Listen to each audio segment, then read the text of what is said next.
An auto race is more than cars running in circles. From the first beautiful entertainer to the last tired driver, it's a special event like nothing else in all of sports. So Donnie Allison in first. Where will Cale make his move? He comes to the inside. Donnie Allison throws the block. Cale hits him. He slides. Donnie Allison slides. They hit again. They drive into the turn. They're hitting the wall. They're head on the wall. They slide down to the inside. Let's watch those third place cars. It's a fight between Cale Yarborough and Donnie Allison. The tempers overflowing. They're angry. They know they have. He has the window net down, and Earnhardt continues to work on cleaning off the windshield of cars. Now Walker's on the inside. Side by side. Down to the inside. Oh! 4 cars. There it goes. There's Bodine into the fence. Joe Ruttman spins around. Who's going to win the race? Where's Kyle Petty? Darrell Walton's alongside of him. There's the hook. Bang. Earnhardt came down, caught the right rear of Darrell's car. There's Darrell Walton's Chevrolet, and it is torn. Let's take a look at how he did it back in lap number 72. There you see Bodine in the 5. He gets trapped on a slow car. And as he gets trapped in the slow, Earnhardt just drives around in the dirt. Goes through the dirt. That's a good example of what Earnhardt will do to get him. Feet away from the checkered flag. There it is. Davey Allison wins. Terry Labonte finishes second. Coming down off turn 4. And Earnhardt loses it, goes on the grass, comes back, and Elliott goes inside. And Earnhardt still got the lead. Incredible. He's at 500. But Alan Kulwicki is coming off of corner number 4, knowing that he's winning the championship. There's the checkered flag for Alan. He's the champion for 92. In the third corner, he gets way down on the apron of the track, coming to the white flag. There's a leader change, and Labonte takes the lead. And meanwhile, Ricky Rudd trying to... Oh, and Earnhardt spins him out. Oh, man. And Tony Stewart is involved in the crash, as is Mark Martin, Sterling Marlin, and several others. Dale Earnhardt takes the checkered flag. And Jimmy Spencer ran second. Slow car is going to be in the way. Just like a year ago, he's going to get him, though. He's going to get him. Gordon got loose. It's Harvick. Harvick by inches. Harvick by inches. Harvick by inches. What a race. What a finish. How did Jeff Gordon hang on to that car that loose off turn 4? Man. We got her. Tell me we got her. 29 car. You got him, buddy. Harvick, you got him.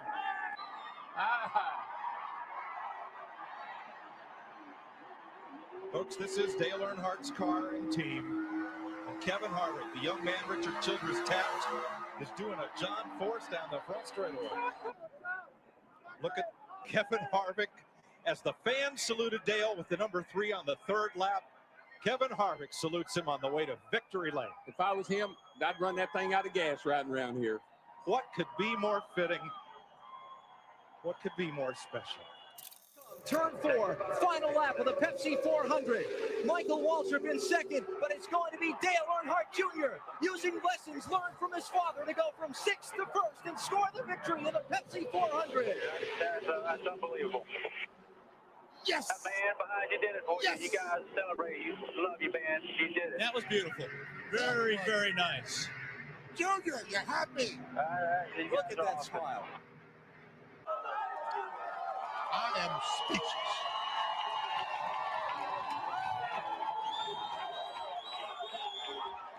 To go, what did you say? Well, he said he knew he could beat him. We just didn't know what was going to happen. Remember when we've seen this before? And Steve Mills joining the fray now. Yeah, man, DI's tough. DI's tough. We can celebrate. What a finish at Daytona. Dale Jr. on top of the car in the infield. The 1998 Daytona 500, when his father finally won the Great American Race, he threw the car into the grass doing victory donuts. Everybody joining in the celebration. That's Chocolate Myers. Long time crewman for Dale at Richard Childress Racing.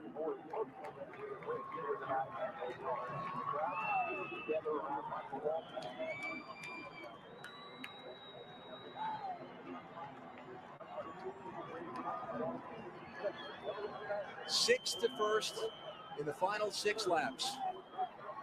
All right, Mikey, you celebrate too. You never got to celebrate your win in February. You celebrate now. Man, that's just so cool. Storybook ending. Oh, this is great.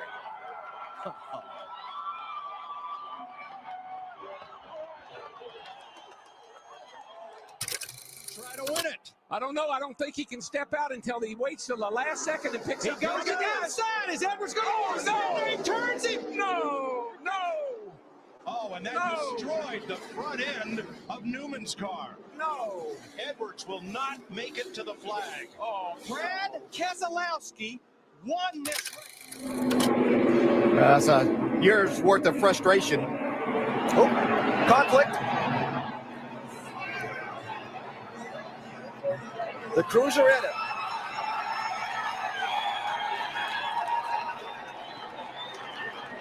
Somewhere in the middle of that is Jeff Gordon.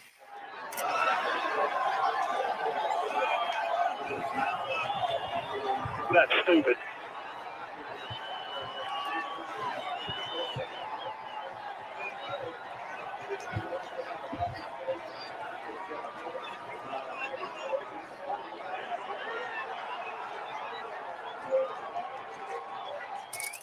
Through as much pain and had as much perseverance as 30-year-old Kyle Busch. Tonight he earns his first Cup title. Kyle Busch, the 2015 NASCAR Sprint Cup champion.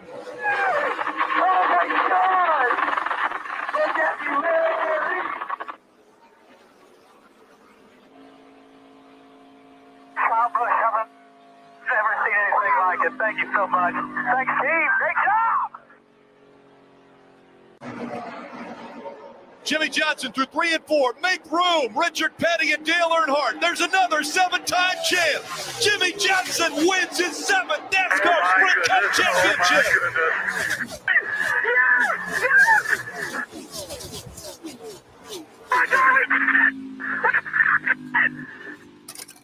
Finally reaching the peak. Putting an exclamation point on a near perfect season. Mark Truex Jr. is the Monster Energy NASCAR Cup Series champion.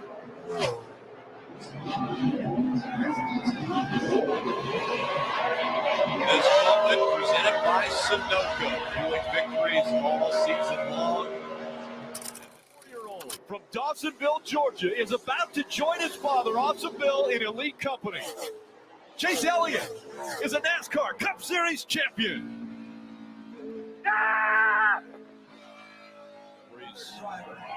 Driver's side to the fans, waving. And now he comes up to the young driver that just won his first championship. God, I'm ready to rip somebody's freaking head off.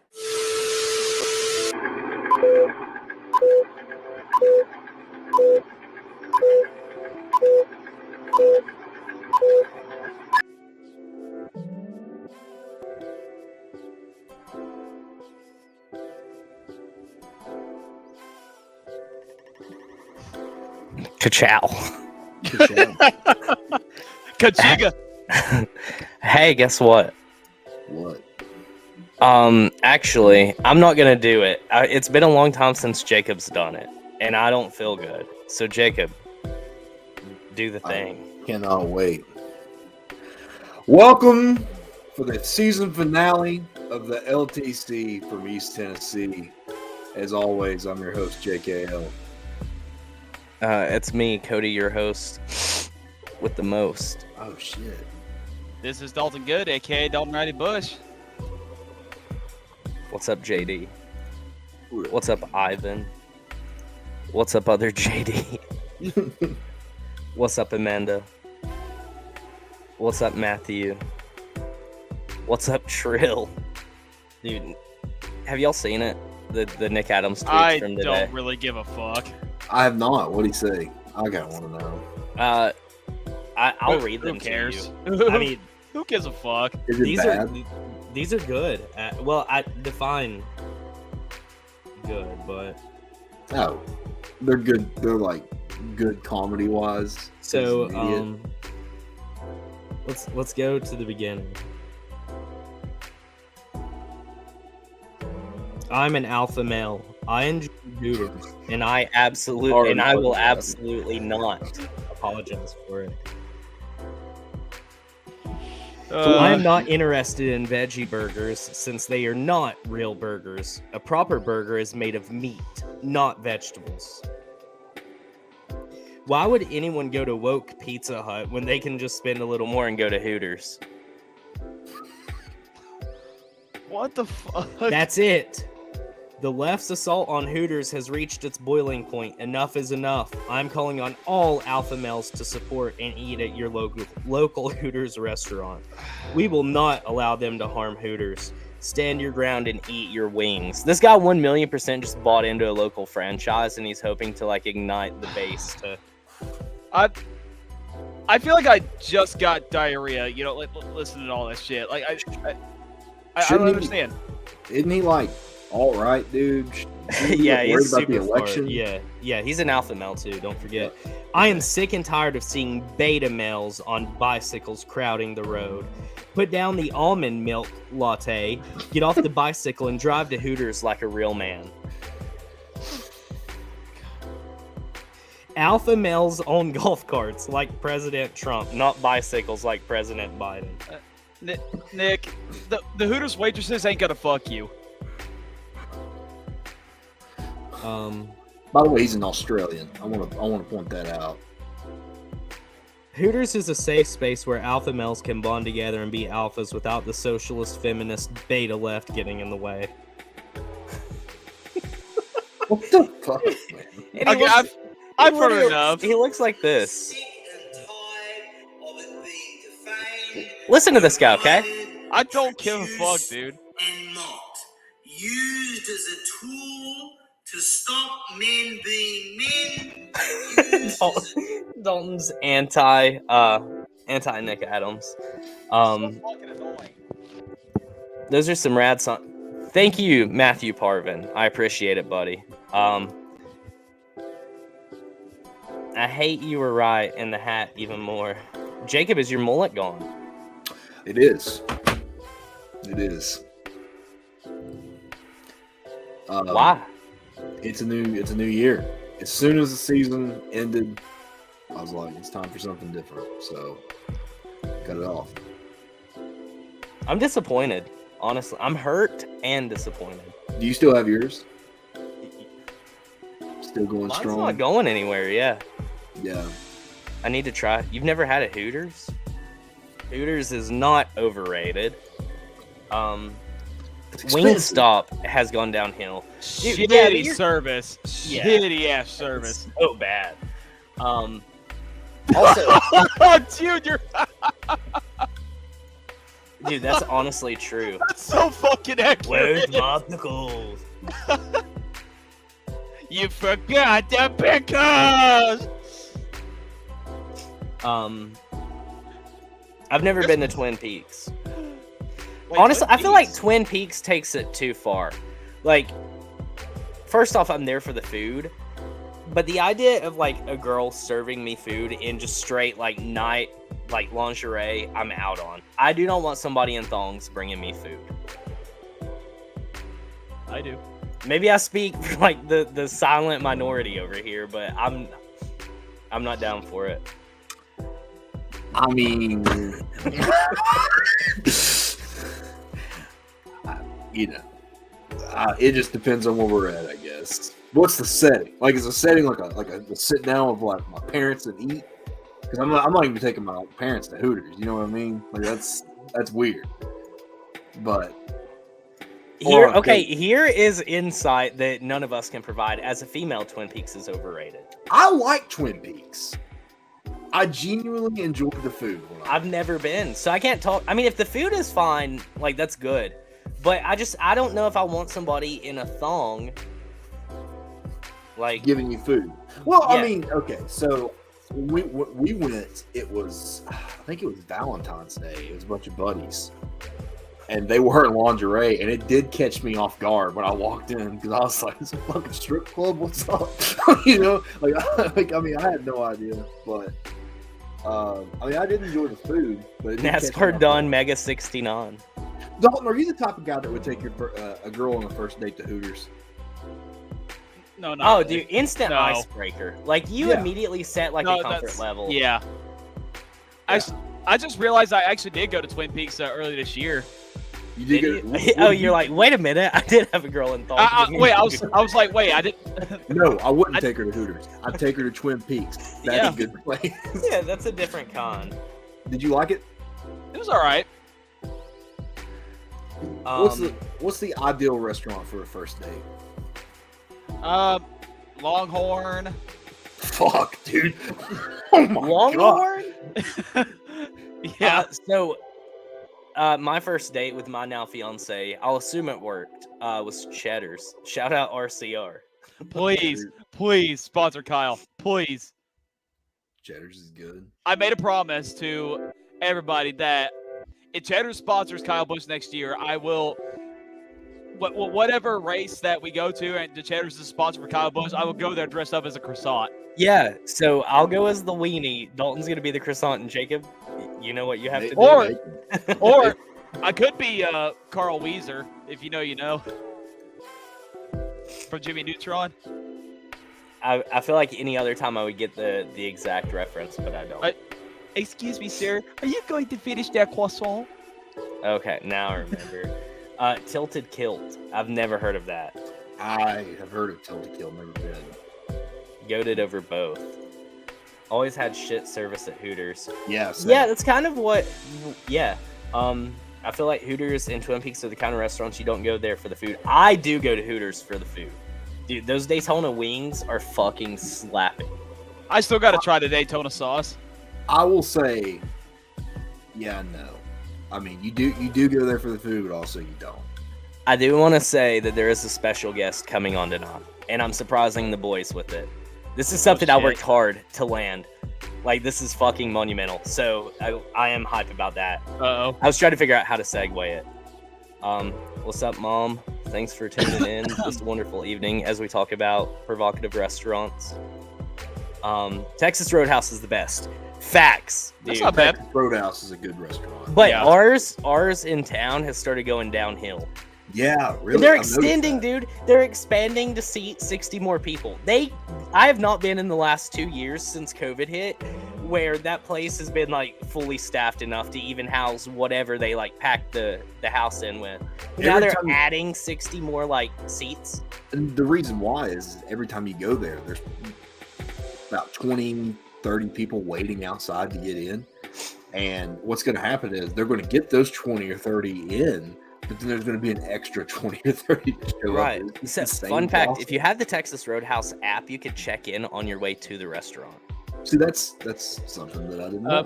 We went to Texas Roadhouse last week for my roommate's birthday. What'd you get? Take us through a Dalton meal, Dalton. What's a Dalton meal? I just had the rolls, honestly. That was it. Just the rolls? Yeah. I do. Okay, I'm so my nitpicky, order, dude. My order, I do the 11-ounce. It depends on how I'm feeling. If I didn't eat lunch, then I do the 11-ounce sirloin. Now, if I did do lunch, then I do the 8-ounce sirloin. Medium rare, of course, no other way. Yeah. Depending on how I'm feeling. Sometimes I'll double up on fries. Sometimes I'll get a side of fries and then the mixed veggies that I never eat. All right, so here's the thing with steak for me. I've tried steak in a lot of places so many times. I just can't do it.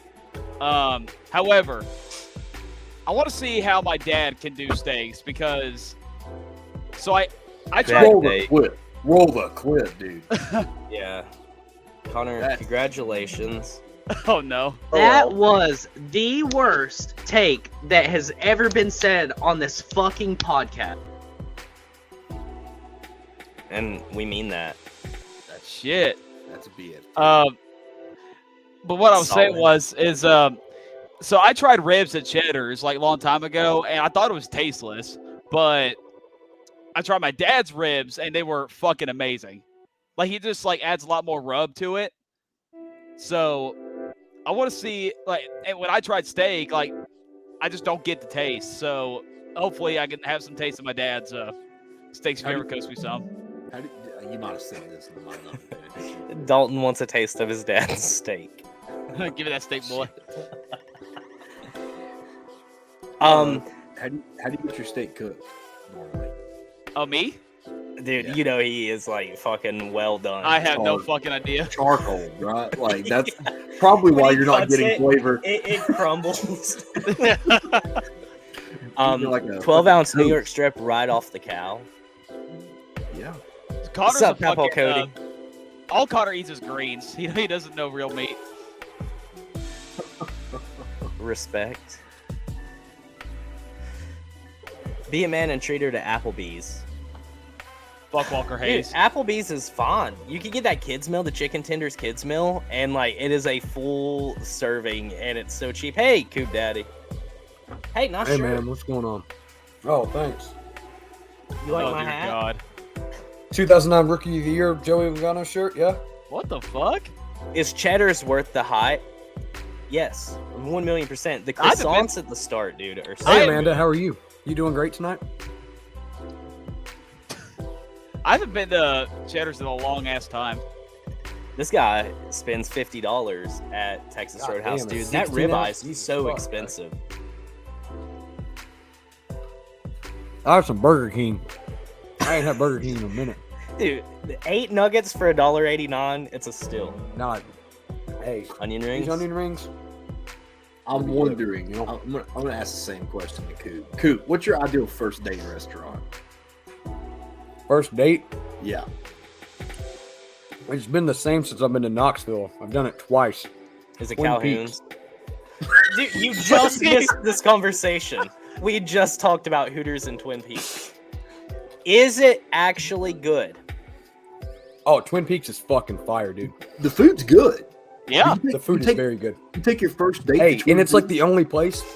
I don't know if anyone's ever had it, but You with actually that blue, you've taken 2 different girls there as the date. 2 different. Yeah. Have you got Okay. a second date out of either? The first one. Okay, we kind of like brushed on this as well. So like, do you think that is a smart move that kind of like breaks the ice and creates like a level of comfort, right? Like, is that your thought Well, like- process behind it? The reason I like going is 1, good draft beer. 2, the food's really good. 3, it shows that I'm dedicated to that woman if I keep my eyes on her and not this ass that's over in the corner. So. If I'm There's laser one. focused on you, but there's some booty cheeks hanging out of this fucking little thing, and I'm on you, I'm showing that I'm dedicated. all That's right? Then I get my dangerous. good beer. Take your first date to fucking Hooters or. Hey, but when she goes to the Twin Peaks. bathroom, it's like It's a fair line in the game. woods, baby. It's And you're fair fucking game. like, oh. Hendrick is crying, boo-hoo. It's 22. Oh, that's a poem. Hey, guess what? Our special guest is here. Real quick, let's bring them in. Dude, so, Coop, you missed this part too. I have a special guest lined up for tonight. Super excited to bring him on. So, without further ado, special guest, thanks for coming on. Are you there? Is it Special Turnpike? guest? Yeah, I'm here. How you doing? Pretty good. How are you? Oh God, dude. I'm doing pretty well. What's up, everybody? What the fuck? I was actually excited, man. Of course, you gotta hide in your car for this shit. How you, everybody? Special guest. Why you wearing Bro, your sunglasses audio is tonight? dick. I get Cody's in his room. There you go. It's, All right. it's better than Jacob's audio on his Scroll our phone. glasses, yeah. It's pretty bad. Dude, this is my Samsung right now. What's up, everybody? Oh, Samsung sucks. We're here. The comments are glad for you being here, Parv. Parv, how are you doing, buddy? Long time no see. Barb, you look like Jeffrey Epstein. You're back to fucking Samsung, too. All them fucking girls. I'm doing pretty well, Cody. It's been a stressful semester, but I'm glad to be here for a very short little bit of this finale. But before we get into anything, Cody, I gotta say a special thank you to you, buddy, because you're the one who I sent the videos to, and you watched them. And you here were the only one out of all these other fucking losers here on the podcast that respected my time. You know, all Dude, these I other people. loved it. Like all these other people were like, I've been here for 2 hours. I don't want to hear Parr for 5 fucking minutes. I want to bitch about Georgia beating Tennessee and all this bullshit, you know? Hey, we ain't bitching. So, like, notice, bitch. Ain't bitching. But yeah, so thank you, Cody. I respect you so much. And to everyone who's missed me, hi, I'm here. Dude, yeah, the comments are definitely thankful you're here. And I gotta say 8-year-old girls something. you were in that fucking Honda of yours, huh? I want to say something. So Jacob How's gets it his Roush's back bit. You know what I get the next year? Petty is back, baby. Petty is back. No, you're not. Now you're on the bandwagon. We got 14 champions to our name. You can't even make up your own thing. Petty is pushing it. Like there's a good one right off the bat. Petty's pushing it. But no, like, you know, Petty, we got Jimmy Johnson now as a co-owner. How do you feel about that? How do you feel about the Petty news? I feel great. You know, we got Richard Petty and Jimmy Johnson. Jimmy Johnson, you know, is going to be racing some. It's going to be great to see, you know. And, you know, we're going to be an elite team. We're going to be better than Roush. Like, Roush has, you know, like how many champions to their name? And now Petty GMS has 14 to their name. It's great. What do you mean? Like, it's great. How many championships do you think Roush has? Like, less than 14, so it's great. Ryan says it's going to be GMS Johnson Racing by the time Petty loses all of his shares. JGMS. No, but like, I wanted to come on here because I won't be able to be on here too much longer. I just wanted like to give my thoughts on the season before y'all like kind of like give your stuff. So can I do that? Yeah. What was yours? Okay. Give him the big one. Yeah, give him the big. Yeah. Okay. Hey, so yeah, it's me. So Truck Series Zane Smith, congratulations, you win. Woo. Xfinity Series Ty Gibbs won. You know, how do people feel about Ty Gibbs winning? I'm probably the only one who actually, you know, is kind of happy for him. I feel like we're going to be pretty respectful on that one. Yeah. Rest in peace to Coy. I'm happy. Like, Ty Gibbs won 6 races this season. It's great to see him win a championship. And yeah. So for the Cup Series, Cody, you were right. 2022 was the year of Joey Logano. But all 4 yeah, and all 4 drivers deserve to be in there because, you know, Chase Elliott, regular season champion, was really consistent. We had Joey Logano won the championship, was very consistent throughout the whole season. Christopher Bell. You know, Christopher Bell, you know, is a new closer. You know, basically won his way into the won his way into the round of 8 and in the round of 4. Dude, he was going for the win. Yeah, I'm excited to see what he does next year. You know, Adam Stevens was not the problem with, you know, whatever's going on there. So glad to see that. And, you know, Ross Chastain obviously did a great job. But yeah, overall, you know, this season for me was, the first half was really good. We saw a lot of great races at the beginning. Then halfway through the season, we got a bunch of shitty NASCAR inconsistency stuff. We had, you know, Kurt Busch's concussion. We had Alex Bowman's concussion. A bunch of car issues. Hopefully all this gets fixed next season, but, you know, it probably won't because you know how NASCAR is with their consistency issues. But if I have to give a favorite race this season for myself, like there's like no race in particular that like I am biased towards at all, like whatsoever. But like I think Fall Darlington is probably my favorite race of the season. No, it was just a really strong race. I'm gonna interrupt you once. That one fucking hurt. I know it did, but it hurt for a second for me. But then, you know, Eric Jones won. It's great. 43 for the win. Well, that's what I was getting ready to ask. Dude. Are you even a Kyle Busch fan? Did you have any emotion this weekend about Kyle Busch? I kicked him out. Being in the 18 car for the last time. I mean, it was sad to see. Are you fully invested into the petty now? I feel like you're fully invested in the petty since they won. I'm fully invested in the petty now, but it was sad to see, Kyle Busch leave the 18 because, he's been there for so long. He's got over half of his wins there. He's won both his champions there. I've looked like I've lost weight. It's because, you're stressful. Sometimes you don't eat, but, True. It's true. You need to eat. But, yeah. Get your breakfast. But yeah, and if I had to pick your least favorite race this season, there's a lot of bad ones, but I did drive 4 hours on a Saturday to go to Bristol to watch Chris Buescher win a race. Dude, best moment of my life was seeing your reaction. Honestly, Who's back, Parv? Who's back? Hey, the whole podcast, you gotta own it. Oh, I'm owning it. Rouse is back, baby. Rouse is back. Say it louder, Parv. Say it louder. I hate to say that. I'm never going to say that again because they're, Brad Keselowski didn't get a win this season, so that's great. That was great news for me. I just want you to know, when I have my firstborn child, me looking at my firstborn child for the first time is still not going to be the best moment of my life.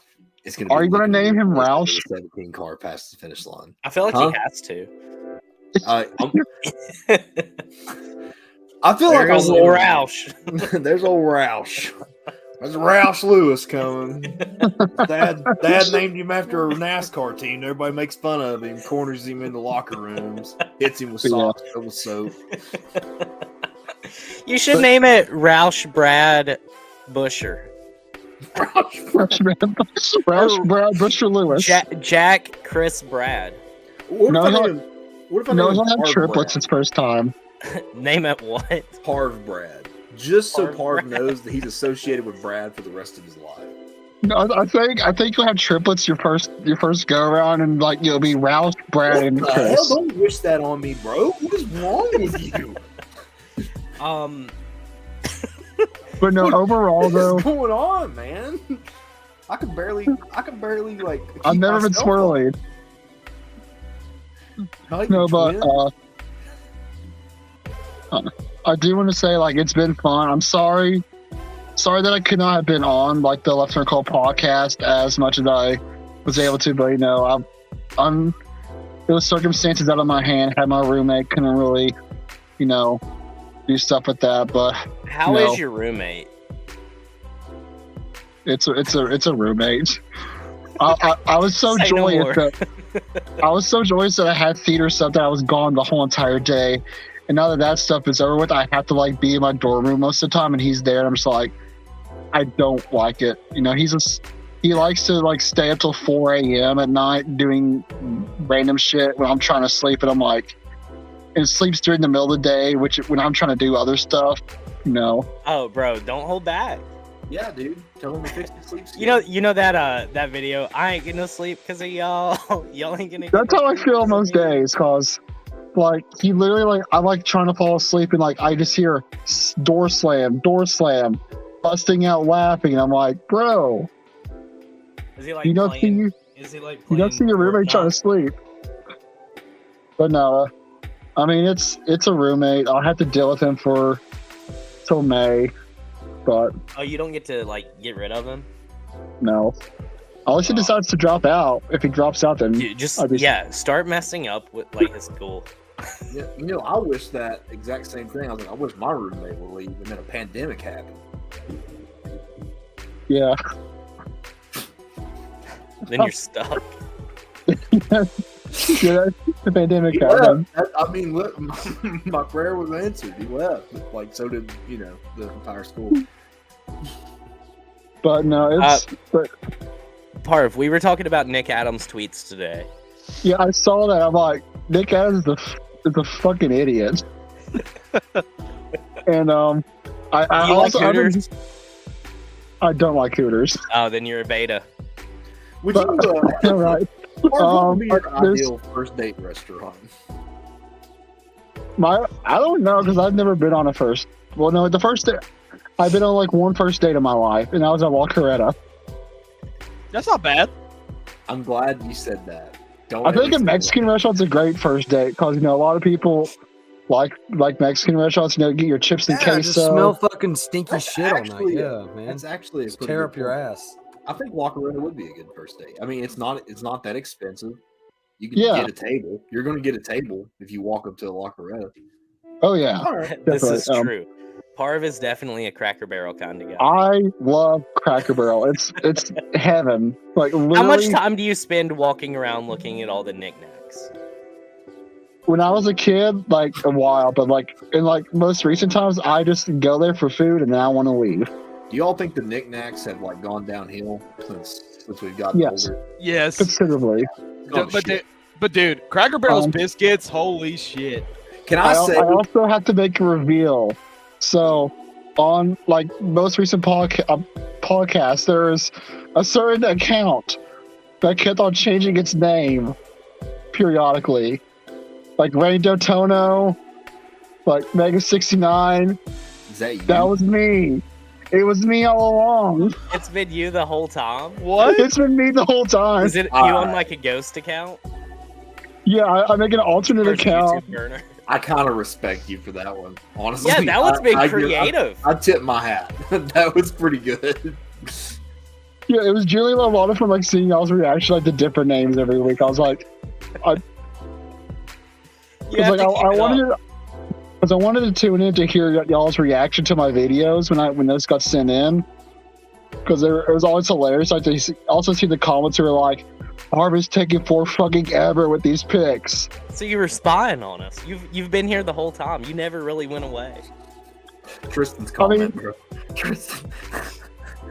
Fuck, dude. What the fuck? Yeah, hey, here's a good question. Are you Sarah too? Yeah, are you Sarah? No, I'm not Sarah. That woman's trying to find out. Sarah's not here tonight. Wait, are you 69 Girls? No. Yeah, on my live stream yesterday, we had 69 girls come in. No, I'm not Sarah or any of the 69 bots. Oh, that was Coop. I'm the 69 girls. Bullshit. Bullshit. Plot twist, we all actually just watched the show. That's why we have such high viewership. Shit, dude. Yeah, I gotta come out. I'm Sarah, bro. I didn't even know. Didn't know we were gonna do Can you this. just please get better with your grammar? Nah, man. I thought it was hilarious. Yeah, you talk like you talk like the fucking people from SpongeBob. I'm actually not Sarah, which is terrifying. But yeah, she was asking for my address. That was crazy. So, Parv, what are your plans for the off season? Well, do homework right now just to get caught up because I have an 8-page paper due next Tuesday. Haven't started on it. What's it on? I have to watch a movie and then base it write about the communication styles in it. And I can pick any movie that's not a cartoon. And if you know me, you know what movie I'm going to pick. The greatest film of all time. Forrest Gump. Forrest Gump. Because I've watched that movie 20 times already, so I know that movie. Yeah, you don't even need to watch it. You know the script. You know there's supposed to be a sequel? Yeah, well, it There got was supposed shelved. to. It got shelved. Because of a certain thing. I mean, I think enough time has passed to say 9/11. Yeah, 9/11. But didn't they intentionally make the script bad so it didn't get picked up? I don't think so. I don't know. I think Tom Hanks and everyone was on board for it. It never got put through. I'll be honest, I didn't know where Park was going there for a second when he said on board. He was like, Tom Hanks is on board for it, and I was like, what is Park? Well, Seth MacFarlane was supposed to be on the flight, and he slept in, and one of the Wahlbergs, I think it was Donnie, was supposed to be on the flight too, and wasn't on. If you know me, you know I don't make those types of jokes, especially on social media and everything. I try to remain pure on social media. Yeah, but you've been kind of rambunctious here lately, so I didn't know. I was like, Oh, Park's dude. getting ready to go hard. Oh, dude, I've been cussing like a fucking. Peter's been making me cuss like a fucking sailor, dude. Well, welcome to the club, Parv. And also off-season stuff. I'm working as a stage manager for another show next semester, so I'll be working on that stuff. So, but yeah, just a bunch of theater stuff. Together. But yeah, that's basically all I have to like say. Everybody thought you were gonna say Smokey and the Bandit. I didn't realize that we had like a Smokey and the Bandit cult following here. I do like Smokey and the Bandit. That's a good movie. It is a good movie. I think it's kind of. Never mind. I'm not gonna become the villain tonight. When I leave, I have some parting words that'll piss off literally all four of you. So like, you can have like your button ready for the bad take button. I mean, I can say it right now, actually, because I want to hear y'all's reaction, because I know y'all going to get pissed off. So, when it comes to racing movies, Talladega Nights is over fucking rated. It's a terrible movie. That was the worst take that has ever been said on this fucking podcast. And Will Ferrell is a terrible actor.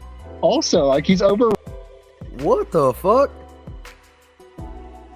Will Ferrell's a terrible actor. How do you call Will Ferrell an overrated actor? Well, get the fuck out of here. Back up here on the chopping block. You fucking bitch. Dude, Step Brothers is over. I mean, I've watched Step Brothers once a month. It's the worst movie. Dude, you are okay. All right, Parker. Everybody in this entire country has the constitutional right to beat your fucking ass for saying that. Do All you right. fucking understand me? All right. As a guy who went for acting, which is crazy, let me take the lead on this one.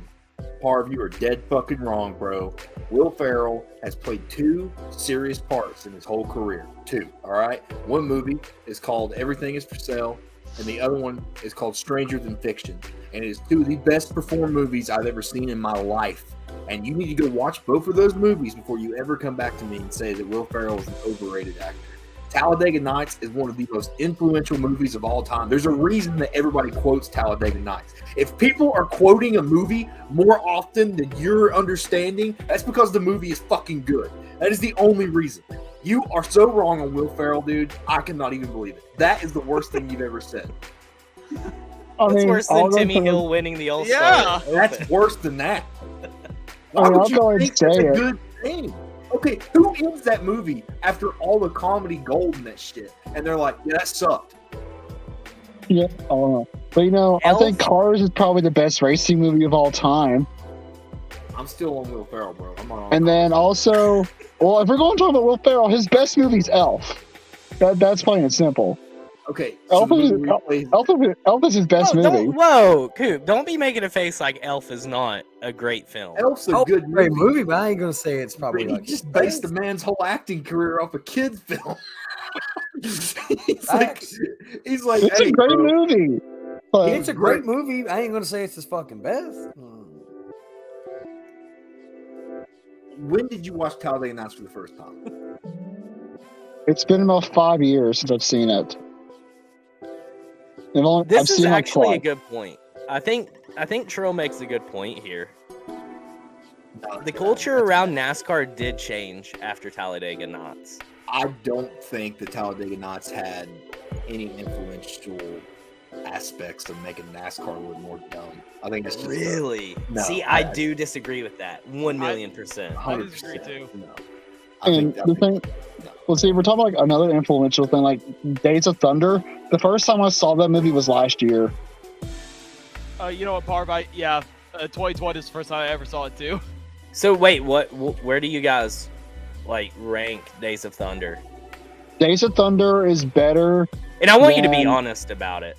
Like, I'm being honest. Days of Thunder is better than Talladega Nights for me. But like, I don't like both of those movies are, you know, good and they're I'm gonna have a stroke on stream if you say it's bad. I mean, Tom Cruise as an actor himself is, you know, okay. But I like Days of Thunder. But I think Cars is better. Tom Cruise is okay. Dude. I mean, Top Gun Maverick is like that Owen Wilson is a greater actor than Will Ferrell and Tom Cruise. All right. Okay. All right. I don't know if that one's fair. I don't know that you can compare it in that way. Here's the way. I'm not saying Owen Wilson's bad. Owen Wilson has his movies, right? But Tom Cruise, everybody on this podcast is going to agree, is Tom Cruise a little strange? Cody. Oh, dude, he's weird. He's a Scientologist. Cooper. Cody just hit the nail on the head, yeah. Dalton. Will Ferrell all the way, baby. No, is Tom Cruise a little strange? That's not the question, bro. It's not what was said. I'm fucking falling asleep here. Okay, so what was the question? Is Tom Cruise a little strange? Oh my god. Is Tom Cruise a little strange? Tom Cruise, is he strange? Oh yeah. Okay. You know, Parv, let me piggyback off you, brother, man. All right. I ain't a Tom Cruise guy really either. Like, I've got to look up a movie that I've watched with Tom Cruise that'd be like, Tom's all right. Like, Hey, nothing comes to head besides Days of no, Thunder. I'm- Like, What? Tom Hey, Cruise- War of the Worlds. War of the Worlds. Tom Cruise is one of the greatest actors that's ever lived. Two movies I love I are don't Tom. know that Mission I'd say. Impossible I think movies. he's been one of the biggest box office pulls. Yeah, Risky I don't know Business that is I'm good. I gonna like like- Risky good. Business. So, I'm not Risky saying Business is that I good, yeah. like Tom Cruise. Like, Tom Cruise is not a guy that I'm going to go grab a beer with. But I'm going to tip my hat. There's two movies I genuinely love of Tom Cruise's. Right, I love Rain Man. That's one of my favorite movies I've seen. And then most recently, Top Gun Maverick. Fantastic movie. Top Gun Maverick is better than Top Gun. Have you ever seen War of the Worlds too? War of the Worlds is good. Yeah. Yeah. The original reading in 1938 was better than that movie.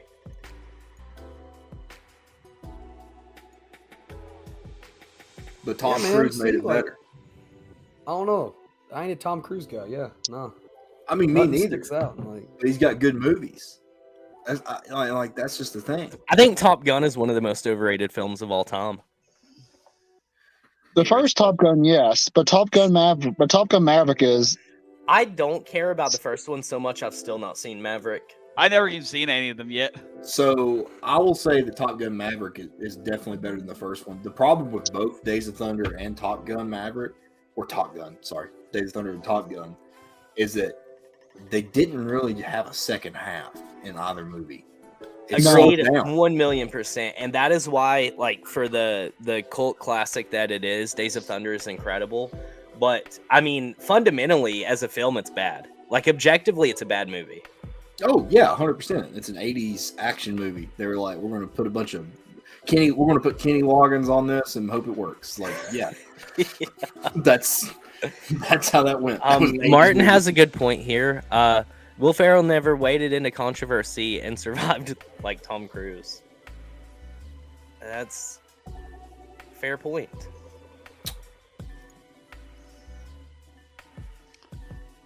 But no, God tier actor, Jake Gyllenhaal. Great actor. Fuck Jake Gyllenhaal. Hey, he makes a damn good Mysterio, and what the fuck? Why? Parv, you were on one tonight. Holy shit. Why? Have you ever watched Nocturnal Animals? Jake Gyllenhaal is a better actor than Tom Cruise. Yes, Facts. 100%. Facts. Well, Hands fucking down. Parv's a Taylor Swift fan. That's why he fucking hates him. Exactly. Hey, he ain't shitting on- he ain't shitting on- no, don't. shit Don't on- get Vince in here, Swiftie. dude. He'll be throwing hands. You're one of the. I'm a Swiftie, man. Wait a The second. Midnight's Hold album up. is a great album. Jacob, What? you got a haircut? Yeah, bro. What's up? What Yeah, the it's- fuck? Take the hat it's- off. It's short as fuck, bro. Oh my god, it's old Jacob. Yeah, man. It's old man. I just Oh, want to man. say, Wow. Par's probably one of those people that listens to pop music and tries to make it hipster. Guaranteed. I listen to Jimmy Buffett. You know me. I listen to Jimmy Buffett like That's on the hipster, bro. day. There's not many people that I know that can name like every Jimmy Buffett song. Let's And now go, you're- Amanda. Yeah. Woo. Now you're shitting on movies that are universally loved, and that just to me screams hipster. All right, I'm going to name Joel. 3 movies. Hey, right Lee now. Joel. All right, The Green Mile. Love it. Oh fuck. Okay, that wasn't what you're supposed to say. The Shawshank Redemption. Love it.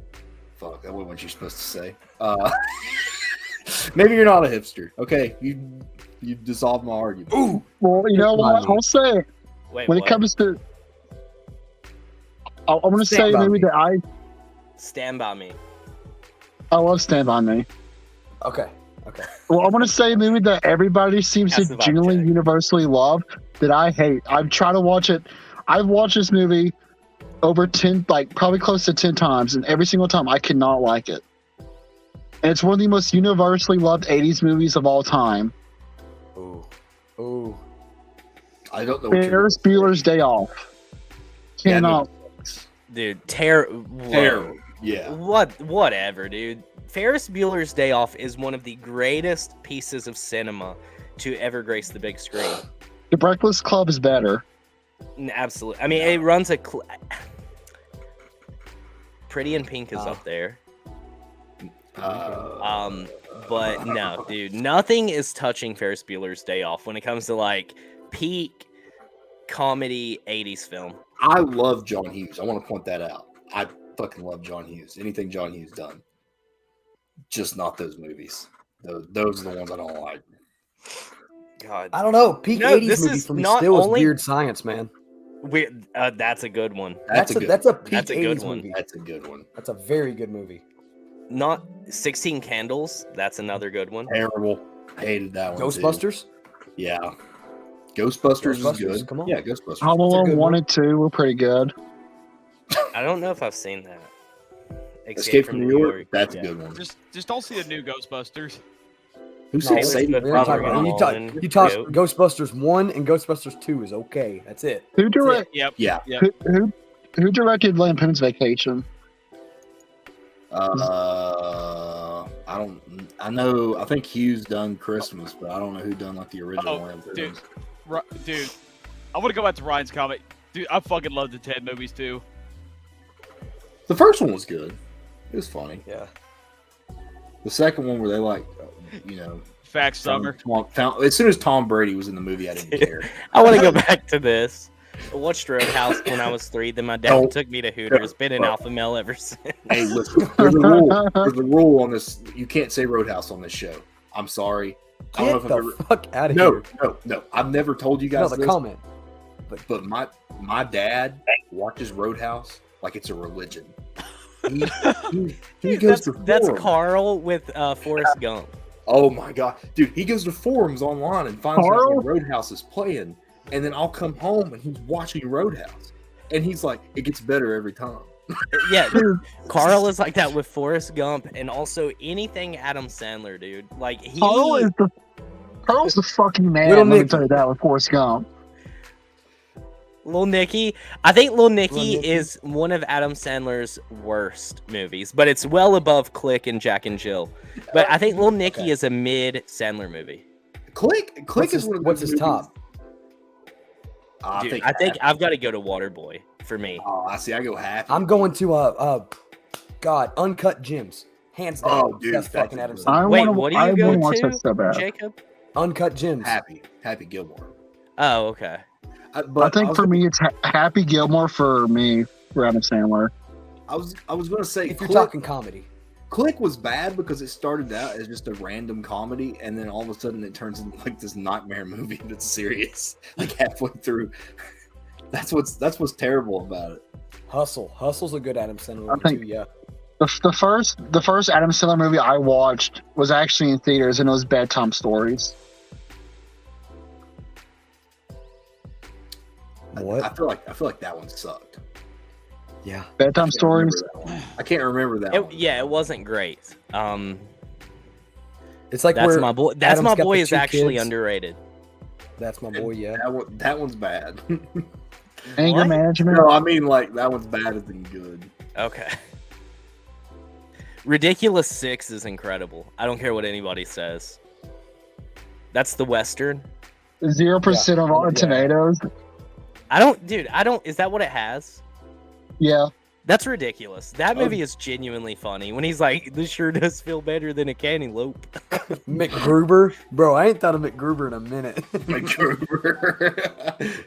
John Get Hughes outta did write the here. original Vacation. I didn't realize that. Full Metal Jacket. That's a good one. That's a good movie. Fantastic movie. I've hardly Best seen movie any- filmed in Tennessee is Evil Dead. Evil Dead, yeah. And there's 100%. no Thank debate you. about it. Thank you. Right up the Thank road. you. Yep. There's two. Yep, There's yep, two yep. answers to that question. It's either a river runs through it, which wasn't filmed in Tennessee, or it's Evil Dead. The answer is Evil Dead, by the way. It's Evil Dead. The Longest Yard is a good one. Get the fuck out of here, Dude. That is Nelly. You got Nelly. Great Collie. The Great Khali. Yeah. The OG was good too with Burt Reynolds. That was a good one. Norbit was not horrendous, dude. Don't talk bad on Rasputia, bro. Get out of here. Never mention Hallmark movies. It's about Hallmark movie season. I haven't heard Norman in so long, bro. That would caught me off guard. Remember she jumps out the window and falls on the pug and breaks the pug's legs, and he's got that damn wheelchair thing. There's one Hallmark movie I genuinely like, and it's because it's not like this typical Hallmark like spiel of like farm boy, farm girl, all that stuff. Amanda, Sling Blade. You win. Thank you. Sling Blade. Dude, one of the best movies of all time. Did you know it recently got canceled? They pulled it off of all streaming services, and the only way you can watch it is DVDs, and the DVD Sky price, or the price is jacked up on it. It's like $85 for an open copy. I'm set. I don't have it. You don't have it? My stepdad's got it, but I'm like, I need to watch it again. I really want to see Sling Blade. Dude, so good. Oh, Dwight so Yoakam, good. Performance of a lifetime. Dwight Yoakam. So Billy Bob Thornton. Oh my God, Billy Bob. Thornton. Oh God. Joe Dirt is a top 10 movie all time. I think one of the best movies I've seen this year that was like not in theaters I like watched on my own was Whiplash. That's a good one. That is a good one. That is a good one. I like J.K. Simmons a lot. I think he's a really good actor. Step Brothers. Step Brothers. No, it's a terrible movie. I'll drop you, motherfucker. I love Mafia movie. Goodfellas is a fantastic movie. Godfather, of course, like The Godfather is one of the best of all time. Shooter's good. I tried to get into the show, but couldn't. Was it just like strung out? I heard Dude, it was like the movie, like episodic. Oh, what's the point in that? Why wouldn't? Who gives a shit? Bob Evans. I forget that Bob Evans is a restaurant. Oh, Bob Evans. I just told business, like how. Mustard bit. That was a good impression. Thanks. It ain't got no gas in it. Bob Evans are there in the world these days? See, can we get enlightenment? Why? I mean, like, shit first. Why did it get pulled? Because there's like suggestions of homophobia in the movie because of Billy Bob Thornton's character, and then the kind of thing where it's like it's realism of Dwight Yoakam kind of beating the family, so like it's a little too dark. Okay. So like it got too ahead of its time. The part where Dwight Yoakam says he's like the kid goes, I hate you. He goes, yeah, well, I hate you too, you little shit. I'm just kidding. I love you and I love you, mama. Just like an immediate switch. Spaceballs there's a is lot great of movie. like I love Spaceballs. There's a lot of hard like R word used in it a lot in Blade, dude. Oh Dwight yeah. around like it's That's a good one. My cousin Benny. Go put Spaceballs up there. Yeah, Spaceballs is one of my top 10. I love Spaceballs. Anything Mel Brooks ever done, I loved. Yeah. I have still not watched The Irishman. It's like 4 hours. I know. I want to watch it, but I feel like if I watch it, I've got to watch it in one setting, and I just don't know that I can do it. That's literally me with it.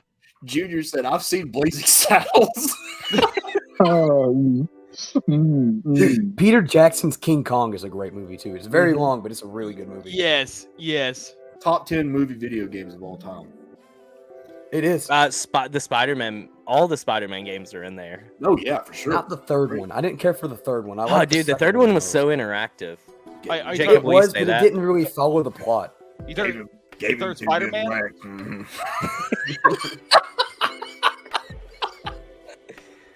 Oh shit. See, I've never seen. I don't think I've ever watched Blazing Saddles before. Oh, it's a trip. Dude, this is a terrible. What the? I'm playing the goddamn clip right here. What the? You do this. Fuck. What the fuck? Hold on. Hold up. Hold the fuck up. That was the worst take that has ever been said on this fucking podcast. I will not tolerate any fucking Toy Story slander. This fucking. JD. I can't see it, but I probably don't want to see it. Oh shit. Ever canceled. Great movie. No, with that being said, I know y'all probably want to get into the actual classic. Great. Terrifying when he got ran over by the steamroller. Spoiler alert. That was worst. That was like the worst moment of my life when I was a kid. I was like, oh my god, watch this dude get smashed.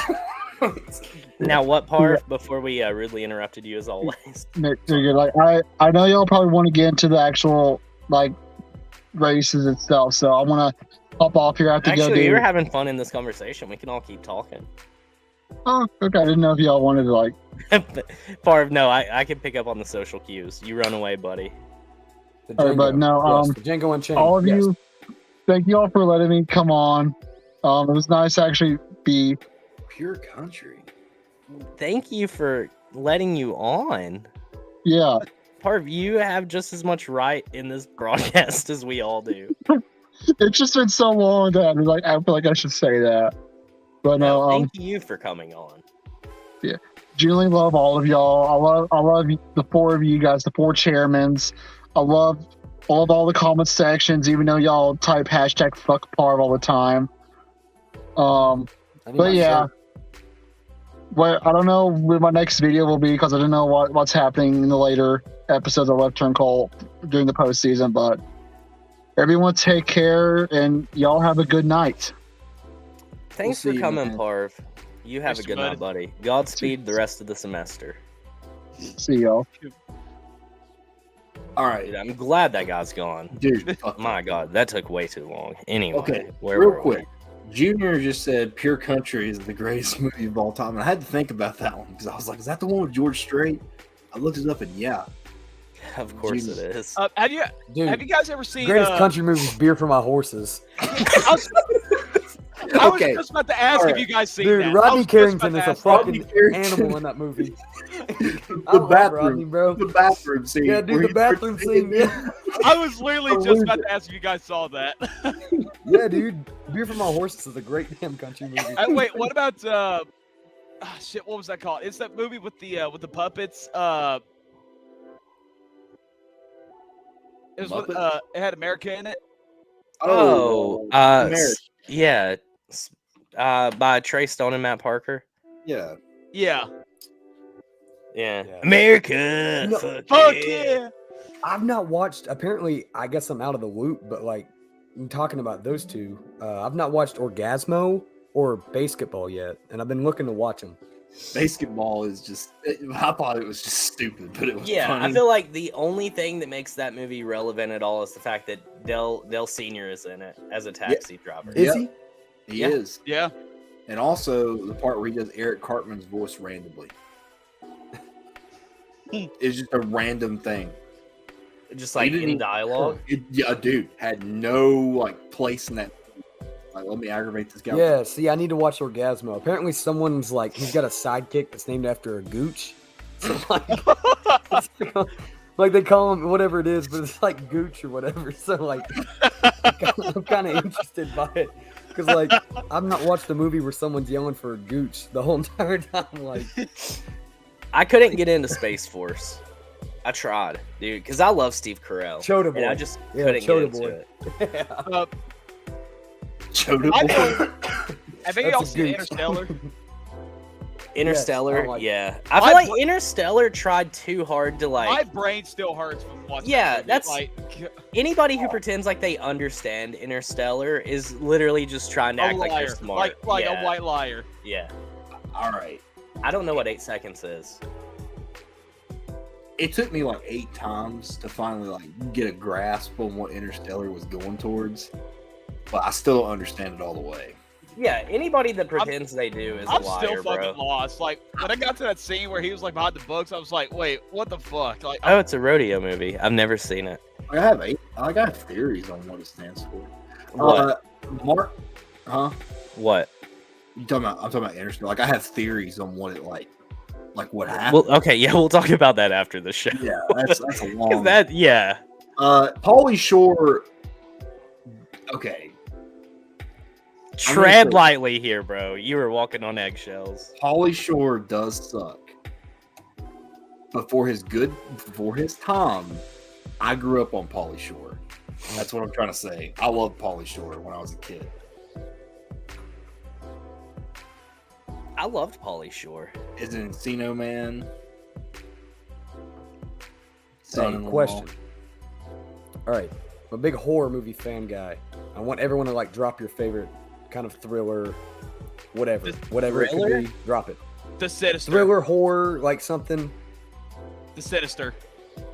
Which the first one? Yes. Fun fact: do you like know the that's first one. considered to be the scariest movie of all time based on a study? It is. Yes. Off death or off Yeah. heart level. Yeah. But not only that, like the story of that whole movie was like incredible.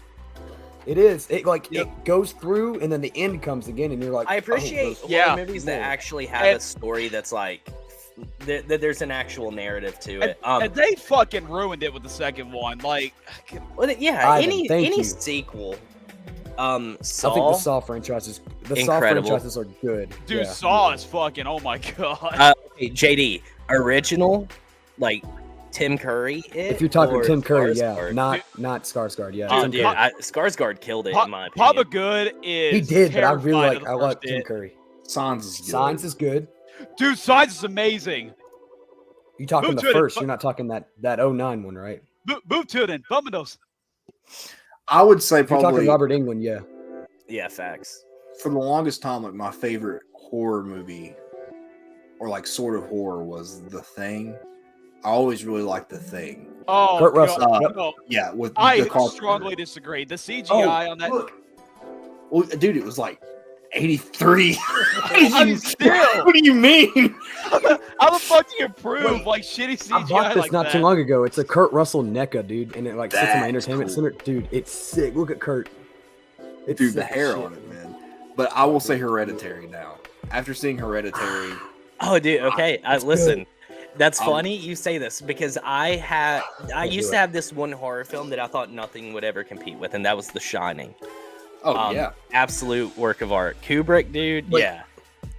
Yeah. But there was a movie that came out a couple years ago that at least battled with The Shining. I don't know that I'll say it's number one overall because I've watched The Shining probably 100 times.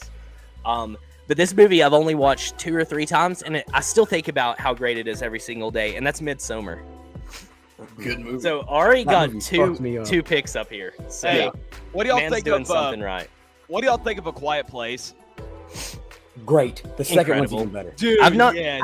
I don't think that I've watched the second one yet. You haven't watched the Dude, second it- one yet? I don't It think puts so. you on the edge of your fucking It was seat. so It much did better that than the second one, first. dude. Have Yeah, y'all it's watched so Bird Song? No. No. Mm-mm. That one's really good too. So it's about COVID, Oh. What? and it's like Bird Song? yeah, and it's like a few years from now, So- like we really go Trill, on. Trill. We Trill. all. Oh, my Oh no. God. Oh no. Just gonna ignore that one. Jeepers Creepers was incredible as a yes. kid. Dude, First that one shit and the had me second one. hyped. Oh Both shit. of Fuck the the first director, one- but yeah. Yeah, fuck the director. Have you guys seen Fuck the director, Barbarian but yeah. yet? Yeah.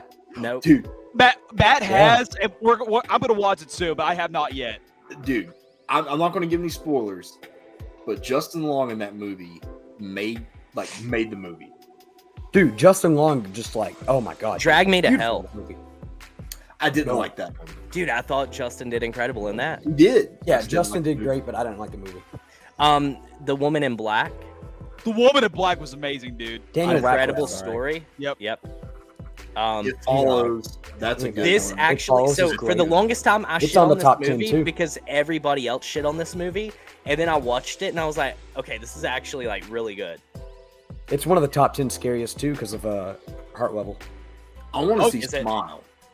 I want to see Smile. I do too. That I was didn't care for it, stupid. but then the more people talked about it, I was like, It people looks are like, it's stupid actually to me. scary. Look, it's real good. Dude, Oh, the anything James Wan has touched is gold. I mean, Saw. The Insidious. Yep, Saw. I forgot. Yeah, He was the Insidious, first Saw. Annabelle, in he the first was. Saw. The Mist was Yeah. really good. I Well, agree with Justin's This the was reason why really good, Saw too. even got going. Like, he's like the kind of like, he's not the full dad, but he found the short version. And kind of the same way he did Lights Out, he made it into the feature length trilogy or franchise. Lights that it Out's is not today. bad. That's No, a good Lights one. Out's really good. Dead I Silence. still think that's not a bad one. I forgot about that. That's That's like Justin a Wan that's as like a well. mid 2000s. Or James Um, Wan. James Wan. I think The Mist, like a the ending of awesome The movie. Mist. Dude, the ending got- of The Mist pisses me off. It is a hard watch. Your first time. That is a hard one. is the end Mist of the one it? with Thomas Jane. Yeah. Okay. Yeah, and then Yeah. at the end they're in the car. Yeah. Yeah. I mean, that movie's been out for 20 years now. Like, if you haven't seen it yet, that's on you. But their last resort is killing themselves. So he kills his entire family and then himself. 10 seconds later, he didn't have a bullet. Remember?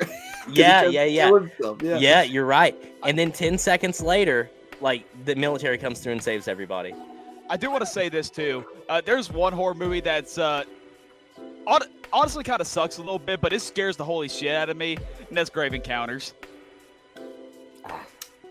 The Exorcist, I feel like, is one of those movies that will terrify people for long. Like for a 77 movie too, or whatever, or like 74, whatever it was. Yeah, it's just a scary movie. It's a genuinely scary movie. I still got hands down. I think my two are now. Child's Play 2, just because I like that whole kind of story on that one a lot more. But dude, Creep Show 2 is hands down one of the top fucking movies. Like, fuck. There, yeah, like, dude, Creep Show 2 is fucking it. Anything Stephen King, I feel like. Anything Stephen King. Dude, I would love 10 Cloverfield Lane is better than Cloverfield. I liked both. Cloverfield's good, but I think that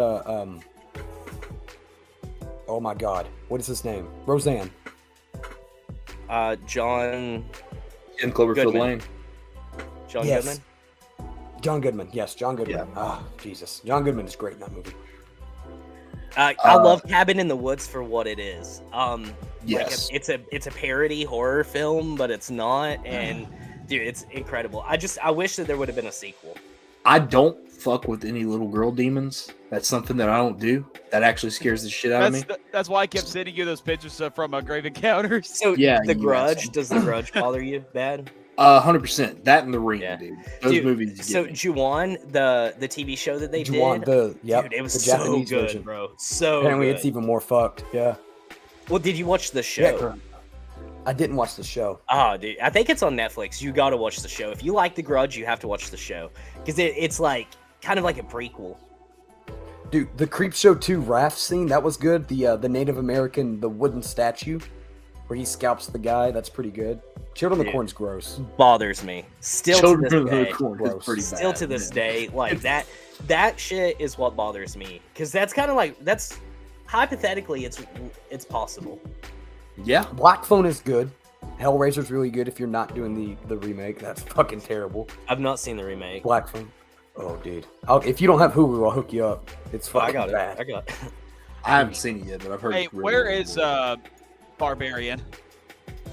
It's probably on HBO HBO Max. It is on HBO Max. Okay, yeah. Because me and Matt were gonna watch that soon. I would love to have Matt on here to talk about movies because he's like constantly watching movies, like new ones every day. It's not too long either. You guys can get through it in a night. It's like an hour 40, I think, or something. Like it's not too. Oh, that's not terrible. Hills Have Eyes is a classic. Pain. Which one?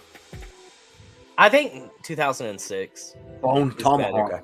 Dude, that is Bone a very Tomahawk. good movie. I've never met anybody that has heard of that movie before, but I really appreciate that one. That's Bone got Kurt Tomahawk's Russell. not bad, yeah. Kurt Russell in it. Has That guy- anybody? Go ahead. The guy that directs it, I was just going to say, he's an amazing director, man. Name, I can't think of it off the top of my head, but he's directed Brawl and Cell Block 99 and Dragged Across Concrete. Both good movies.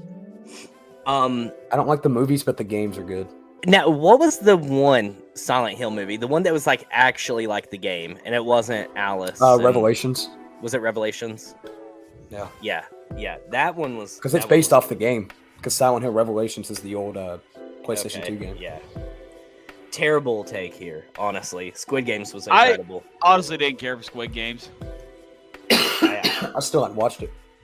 I think the Korean film industry is miles and leaps ahead of the American film industry, personally. I'm going to give another take. My roommate. Parasite. God. I've still arguably movie of the decade. I didn't get into it as much. Dude, Squirt Games? Yeah, I haven't. That one, we can't read that one out until 69 Mega comes for an ad read. Gunner's a big 69 Girls fan. A what? Army of Darkness. I never got into it. I do like the. Gunner really likes Army of Darkness. He's got a massive flag in his room too. He's a big Army of Darkness guy. I mean, it's Evil Dead 3, but Yeah. I don't know why they call it Army of Darkness. It's so random. Guys, I guess it's about that time where we do this. Yeah, we got to talk about championships. Damn. All right. I feel like we don't really need to spend a whole lot of time talking about the I didn't races watch it. themselves. Incredible movie, by the way. The Coven. I was getting ready to ask what that was. Never heard of that one. I don't know it. So, truck race happened. Real quick, Jacob, you've been away for some time, whether it be internet issues or you fleeing the country. Yes. Who was your championship pick for the trucks? I know the answer, and I'll verify, but I'm going to let you. I did not think Zane Smith was going to win. I said Tom Majeski was going to take it home. And he got aggressive, and he was up there. But Zane was absolutely dominant. I feel like that was kind of the storybook of all weekend, right? Like, whoever had the most – there were three dominant cars. You start on the pole, and you win. Yeah. Zane was absolutely – I mean, that was the closest race, in my opinion. But that one got the closest with them racing hard. But a great battle between him, Chandler Smith, and Ben Rhodes. It was fantastic. Dude, that was fun. The late pit strategy for Ben Rhodes to put him up in the mix for it, and he held on. Those two tires, he was fine. I thought Ben was about to steal another. Dude, I did too for a second. I did too. And I saw Ty get up there and start racing hard, and I was like, oh, this is going to be close. I don't know who's going to get it. And then he spun. But you've been on Zane for a lot longer than most of us, but that kid is definitely a future talent. Well, here's the thing. Here's something that I didn't even fully realize. So he's only ran 3 full-time seasons, right, in the trucks? Yeah. He's finished second in points the first 2 years, and now he's number one. Yeah. And now he just won the championship. So, I mean, that's a pretty dominant entry into the series, I would say. Dude, they have a fast truck every single week. Right.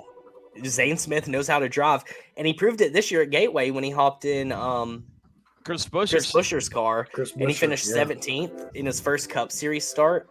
Well, and also too, like let's be real, it's the only Ford out there, right, that can compete for wins. I mean, I would argue that the DGR 17. Yeah, but I think that truck had the 3rd or 4th most wins on the season. Was they all by Ryan Priest? Yeah. Tony Stewart, definitely. I think that's funding myself. Lane Riggs looked good. Lane Riggs he could be something. I That's think a talent. That's a name. Isn't Lane Riggs the one who was it he took out? Was it Ty or Haley that he took out? I think it was Haley. Was that the one that cut Haley's tire down? Maybe. Yeah. Maybe. That's another talking Running point from the 52? race. No, 62. Did we see Haley's first or last time in the truck? 100%. Yep. Have to. I mean, she's a Ford girl. There's no way that she's going to stay in the truck series when there's 3 Fords out in the field. I mean, she already got kicked out, so. Well, I don't even think there's that many anymore. DGR is no longer a thing. It's Tricon Racing. That's true. Yeah, that's true. Yes, where else are you going to go? You got Todd won in the 17th. You got one Ford? Todd won in the 17th. Okay. Yeah, that's who Lane took out, was Raja. I like Lane. I don't think Lane's a bad guy. He's pretty good, dude. I think that is a product of Phoenix. Can't pass. You can pass. You just can't pass for first. Yeah. Phoenix. There's passing everywhere else. Phoenix is not a bad track. I've never really liked it myself, but as far as a racing product, I'm not going to sit here and pretend like it doesn't have good moments. But Phoenix is not the championship track. I said this at my live stream yesterday. I said that when Phoenix was the round of 8 cutoff from 2014 to 2019, they put on some damn good races. Like that 2018 race was probably the best I've seen. And when they moved it to the championship, I'm like, oh, okay. I think we found something that could be better than Homestead. But I admit I was completely wrong. ever since like they moved the championship to Phoenix in 2020, I never cared for it. Like it doesn't give you any excitement like Homestead did. But it's also like this point too. I know that Cody and me talked about this. Like Phoenix is also dumping millions. So, and like, are you talking about like in like fan experience or? Yeah, they're dumping millions into the track and like giving new experiences. So I mean, like as long as they're doing like that, the crane. Yeah, like Crane that's that was like cool. hoisting fans. Fuck over. that. Fuck that. Oh yeah, you couldn't pay me enough to do it, but I mean that's something cool. I want Las Vegas to host. I know SMI is not going to let this happen, but I am dying for SMI to just let them host Las Vegas as a championship race. Oh my god, why? Dude, Las Vegas is an underrated ass mile and a half track. I honestly, I agree with Dalton here. I think if we were to move the championship race, they would probably want to stay West Coast for the weather. I feel like Las Vegas is the most sensible option. Yep. I mean, You know what I think Jake, would be cool? would you rather them do what? Straight up, I don't know. It sounds like a cool track to do a championship race. Pocono, man. Oh, dude, I would. Hey, First off, do you know how cold that would be? So cold. It would be so cold. Look, they, yeah. I'm old, man. Pocono's like the camping experience. If you kind of dump some more into the track than fan experiences. Like, But there's who so wants to camp in like the middle of winter? Like, in butt fucking Egypt, pretty much too. That is true. Oh man, yeah. Okay. That I terrible think fucking drivers. Yeah, this is my segment right here. Kyle, what the fuck you doing? What the fuck is that lineup? Bad. Yeah, dude, that makes the. Oh my god, who did they get? Who are the two drivers? Okay, so Chase number Purdy. 4 is Chase Purdy for full time. Chase Purdy. And they got Jack Wood, but that's for part time in the 51. But Kyle's gonna drive the 51, of course. And there's rumors that Jimmy Johnson could. I saw that. Yep. I saw that. I guess it's up to Chase Purdy to win college championship this year, but I got to tell you that lineup makes the Harrison Burton and Todd Gillen lineup look like a fucking powerhouse. Okay, here's my only thing about it. Playing devil's advocate here. What if they hop in these cars and take off because they finally get good equipment? Well, good. I hope they do. I'm wanting them to, but I don't think KBM is bad gonna this be. year. What? There was a weird stat about him. I forget what it was. Talk about Purdy. Yeah, I don't think that KBM is going to be worth much next season. Honestly, They're probably not. It's going to be different. There's probably going to be growing pains, from switching from Toyota to Chevrolet. I mean, he wants to get the 51. I could see that maybe if they're running like. I don't know. what if he goes back? What if AD's like, you know what? Let me just go down here to the truck series and run. No, AD Just could open the definitely free go to car. the 51. I just realized that. Yeah, he's a good truck driver. Mm-hmm. I do have to say one thing about Austin Dillon real quick. So I saw an interview that Kyle did on after the race yesterday. So they're talking about Kyle getting ready for the move to RCR. Dylan is actually working on helping him get a hunting license. It's so weird because Kyle's not the hunting guy, but After the Kyle's season. about to show up to the track with a mullet and a jowl in. I was just going to say after this season, Watch my just real tree. kill something like after this whole year. It's like I really need to go hunting. Yeah. Oh, and he also said this. Okay, so I never want to get high on anything. That's like my number one goal in life. But you actually might see a high as fuck Dalton Good because 3G actually might be one of Kyle's sponsors next year too. I don't think they will be. No, he gave a hint. He gave a hint about that. He said after the race yesterday that someone asked him, on the way home to Charlotte, what are you gonna think about the season? He said, no, I might just take a puff of 3G and just not think about it. 3G definitely follows Tyler, unless they want to stick with the 8. I don't think they do. The 8, Delta 8 sticks with the 8. Like that makes sense. Well, also, but Reddick's the face. Reddick's like the guy for Richard Childress was the one who went out and pulled the strings to get 3G into NASCAR. So, Yeah, I see that. It's just Tyler Reddick being young is much more of a face for a Delta 8 company than like a middle-aged dad. but is Delta 8 like the Well- future sponsorships, say like Winston? Is that like the new badass sponsor? It would never be, I don't think. Nah. Maybe not. Maybe yeah. I think that, I mean, once cannabis goes legal all across the board, that the FCC is going to step in the same way they did with tobacco. Maybe. I hope not. I need to see a Zen car out there one day. I would enjoy seeing. Hey, give me an whoever drives the on the baby Yeah, blue whoever on does the car. on or the Zen. Yeah, like I'm a fan of. I mean, shit. Who is it that's at the track already? Is it On or Zen? It's Who Zen. does the booth? Is it? Yeah. Zen. Give a little Zen. Give a Zen Craftsman Truck Series truck. You know. As a middle-aged dad who uses 3Chi, I don't care if Kyle Busch is the face of the company. Yeah, I feel like Tyler like fits the bill better. I think it's funny that the drivers have sponsors of products that they can't use. Yeah, I don't think that 3Chi follows Tyler. I really don't. I think that 3Chi will stay. In the 8, yep. And If they do, it's for that number specifically. Yeah. And it makes sense. Yeah. I think Reddick gets money line. Yeah. Oh, and you think that he gets money line? Oh, Jordan, dude, that would be too. kind of fucking Jordan. sick. And- Yeah. okay, I think one RCR sponsor will follow Reddick to 2311. I think that's going to be guaranteed rate. Yeah.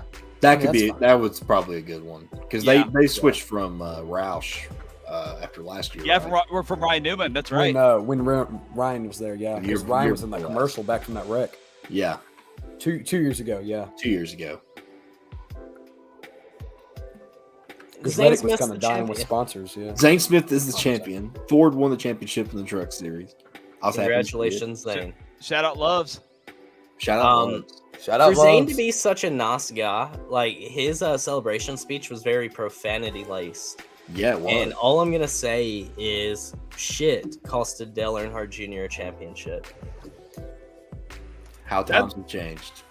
It still pisses him off to this day, man. I mean, I don't blame him too, but Dude, he should file a lawsuit every time a driver cusses in victory lane. yeah, Be in take court this for the title. rest of their lives. Yeah, it was very profanity laced, but I mean, also he just won a championship. It's pretty cool. What was I gonna say? Y'all have any predictions or thoughts on the Truck Series before we close out this chapter for 2022? We don't have to talk about the Truck Series in present tense for the next 3 months.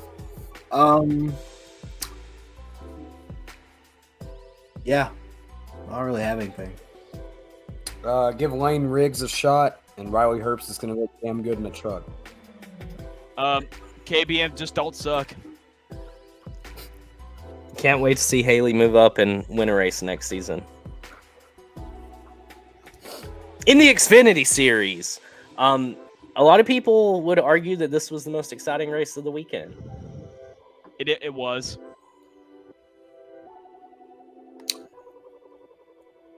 Sad, pain. I don't know. I don't think it was. I don't think it was. Like the end was where they all. Ty Gibbs dominated that race more than Joey Logano dominated Sunday. Yeah. I think Cup had the most exciting race. But no, because I think there was competition between the four in the Xfinity race. And the Cup And AJ. Dalton's biased because Joey Logano won. No, Yeah. there was literally no competition between the championship four yesterday. None. It Do was you all always Sure it want the was. championship for running 1, 2, 3, 4? You know, honestly, I'll own up to it. Yeah. I think that's what I you're want the better cars to be up there. just like the Truck Series, just like the Xfinity Series. That's how you're supposed to do it. Do you mind if we do a new segment brought to you by Mamitas? I don't know why I said that. All right, Caleb. What the fuck? Nice little Little Monday Mamara. conversation. Okay, so Monday conversation. I don't know what the fuck happened, but I want to give my reasoning. Like, if you make the championship 4, like, you need to bring your best damn equipment, and your best damn equipment should be up front, competing for the win, competing for the championship.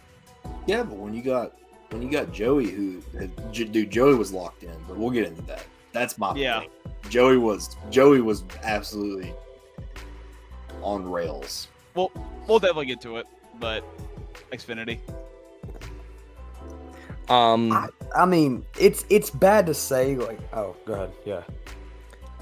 I think she'll have a full-time ride before we get to Daytona. I think it's probably just pending an announcement, her going to the 98. Yep. Yeah. That monster sponsorship, it's gonna work. There's gonna be. I still think the 07 is gonna be it for her. Oh man, I think 98. It makes sense, but I feel like Monster could just fizzle away from the 98, go to the 07, and then 98 just kind of whatever Riley's other sponsor is. It's something. It's kind of crazy to me they keep Riley for another year. How can you Haley's not? going to He's the only been in 98. for- There is no way. Brandon Jones. He signed his contract early into the week, actually, with JRM. So Brandon Jones is going to the non. He wanted to get the fuck out of there. Yeah, pristine auctions and Monster for Haley. That's definite. Xfinity Series race, I'm going to be straight with you. I thought that was the most boring. I disagree wholeheartedly. I don't disagree. I don't think it was a bad race, but I don't know that it was the best. I will tell you why. Usually when a race bores me, I fall asleep. And I fell asleep. I woke up to the champion being crowned. That's how I found out. Oh, dude. No, when that race ended, I was shaking. I was like a wreck because I was like, dude, Noah's going to catch him. Yeah. And Noah did not catch him. Noah's crew killed him twice. Yeah. They Yeah, did. that last one, that was detrimental. Yep. 5 spots lost. Yeah. It was too late. But good thing we had that spin or whatever because we got a restart. And he was chugging, dude. He had some speed off that last caution. Josh Berry did not show up at all. Nope. Josh Berry stayed in the top 10 all day. He did, but I thought he was MIA for most of the day. nah, he was up there contending. He just wasn't up there with the other 3.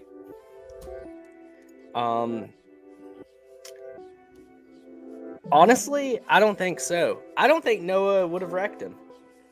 I don't think that was the plan. No. For the universe. Well, I mean, Junior told his drivers not to wreck Ty this week. And honestly, very, very good. Yep. Oh, dude, Junior just proves to be a saint more and more and more. Yeah. But Tom won. Obviously, like, there's a lot to talk about on that. But honestly, I don't really want to talk about it. I'm sure everybody's in agreement. Ty won the championship. And I mean, there's no like room for speculation or anything along those lines. He lost his father within a short period of time of winning a championship. So, like, I can't even pretend to imagine what that would feel like or what he's going through. So all I'm gonna say is congratulations to Ty Gibbs on being the 2022 Xfinity Cup champion. Not even in the same realm, but I know in 2015 I about lost my dad. And I remember the emotions that I went through when I thought that I did. Can't imagine what he's going through. Same way with Cody, what Cody said. So, thoughts and prayers to him, JGR. The only thing I will say is Ty's been in the spotlight, obviously, the past week or so. Different things. There's a time and place to drag somebody. Now's not the time and place. Come together, be better. Yep, this right here too. Yeah. So, obviously, I'm the biggest Joe Gibbs fan here. I mean, really, all that matters is that he got to see his son win. Yeah, that's the best part of it. That's all that matters. But it's just horrible for Ty. You know, the greatest day of his life, and he doesn't get to celebrate. That's just can't imagine what he's going through. And the guy who I feel bad for the most is Joe. He just got done losing his son 3 years ago, and he just lost another. I mean, I can't imagine losing one kid, but imagine losing two. I mean, nobody deserves it. Nobody, not even my worst enemies. It's a horrible thing. And I've had some family members who've lost children. It's horrible. But Coy was the heart and soul of Joe Gibbs Racing. He was a wonderful owner. He was actually Kyle Busch's owner technically. He was always there for Kyle. He always helped him out with everything. He was always in his press conferences trying to help him out. And like Kyle said yesterday after the race, he said he was a lot like me. Didn't take any bullshit from anybody. I never met Coy. I've had a lot of tours around the JGR shop. I met JD. I had the honor of meeting him about a decade ago. I never got to meet Coy, but just the whole JGR family was nothing but incredible ever since I got to watch Kyle run for him. And I just hate this for everybody that works there, so my thoughts and prayers are with Ty, my thoughts and prayers are with Joe, that whole family. Just horrible way to end the season. I thought it was fucking awesome seeing Joey out there yesterday when he kind of acknowledged the whole JGR thing. It was thoughts and prayers for the Gibbs family and my you can press conference. I thought that was it took the emotions hit. He's like, I want a championship, and then it came where he was like, this was my starting ground. He's it took him back. He got emotional from it and was condolences to the Gibbs family. I'm really feeling for him. And then he snapped back and was like, oh, we won a championship, and scoops his son. And then it's even more, it was just kind of when he talked about it too. And he was like, when I saw Kevin give his son a ride, he was like, I've always wanted to do the same thing. So I think it really hit too that someone lost their son, and Joey put it in too, where he was like, I want to do the same thing for my son, because you never know what happens with anyone. Anything can happen. So you're not guaranteed anything. I can do this with my son. He's like, my son gets to experience the whole kind of thing. I thought that was really fucking cool, Joey. I want to add one more thing. I want to add one more thing too. I know Ty's gotten a lot of hate this season, but this is going to be life-changing for him. I can't wait. Solid. Even after he won the race, his persona changed so much. Yeah. Nothing had happened yet, but that was a different Ty out there at post-race. That interview was completely different Ty, and he was talking about the booze, and he was like, hey, whatever, maybe I apologize for what I've done, what I've said. But he's like, hopefully we can change these cheers to boo, or these boos to cheers. And it kind of changed up a little bit. People started cheering a little more before he peeled off. But I'm excited to see what he does next year. I mean, obviously he's taking the 18 car. I can't wait to see what he does on the broadcast. Yeah, I can't wait to see what he does. I mean, he's going to tear it up in the Cup Series next year, and I'm going to be rooting for him. After all this, I'm definitely going to be rooting for him. I want him to get it done, dude, because he deserves it. Yeah, it's hard not to just be absolutely devastated for the kid. He didn't get to celebrate. That's just horrible. No, and I think this, obviously, losing a parent is incredibly sad. The saddest thing of all, though, is now, the emotion that's going to be tied to this championship. Every time he thinks about this championship, it's not going to be, oh yeah, I won the championship that night. It's going to be a different thought process. It's so much like Michael Waltrip in 2001. Yeah, where it's not I guess overshadowed kind of just by the sadness of what happened. Yeah, I mean, I would argue that Ty's is much greater of a loss than Michael's in that situation. I mean, big thing to remember is Ty is a 20-year-old kid. This is not a full grown adult who fully understands emotion, and that we're talking about a 20-year-old kid. So I hope that he's got a good support system around him. Obviously, the kid is very religious. So hopefully, like, his faith can bring him some peace in this time.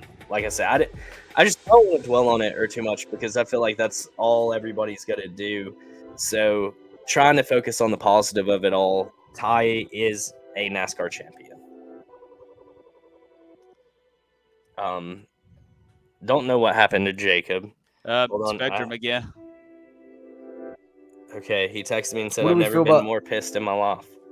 What do we feel about Noah after post race? I mean, he seemed to have taken it pretty well, right? Like, I think the everyone's loss. coming with him. I think that kind of showed, like Johnny Morris and Black Rifle. Everyone's going to be coming over to the 40s too. Jacob, change your internet, bro. They don't even have to come over; they just stay put. Yeah, they're already on it. Yeah. 42. That wasn't my internet. Oh, what? I accidentally hit the power button. Laid my hand right on it. Shut my computer off. You ever used internet before? Internet's actually pretty good tonight. So. Huh. Do y'all have any outtakes or hot takes or like final goodbyes to the Xfinity series for this season? It's time. I am excited AJ is leaving. I am excited AJ is out. I'm excited to see AJ in the Cup Series. I think Cup Series is more fitting for that guy. Xfinity was just kind of wasting time there. He's too good to be in Xfinity. I'm excited to see him in Cup Series once again. And All right. I'm excited for a revamp. I think it's time to revamp the cars. I hope you guys enjoyed this Xfinity series because I counted down it was going to be better next year. Who do you root for, honestly? No more Noah Gragson, no more AJ Allmendinger, no more Ty Gibbs. Literally, who's next?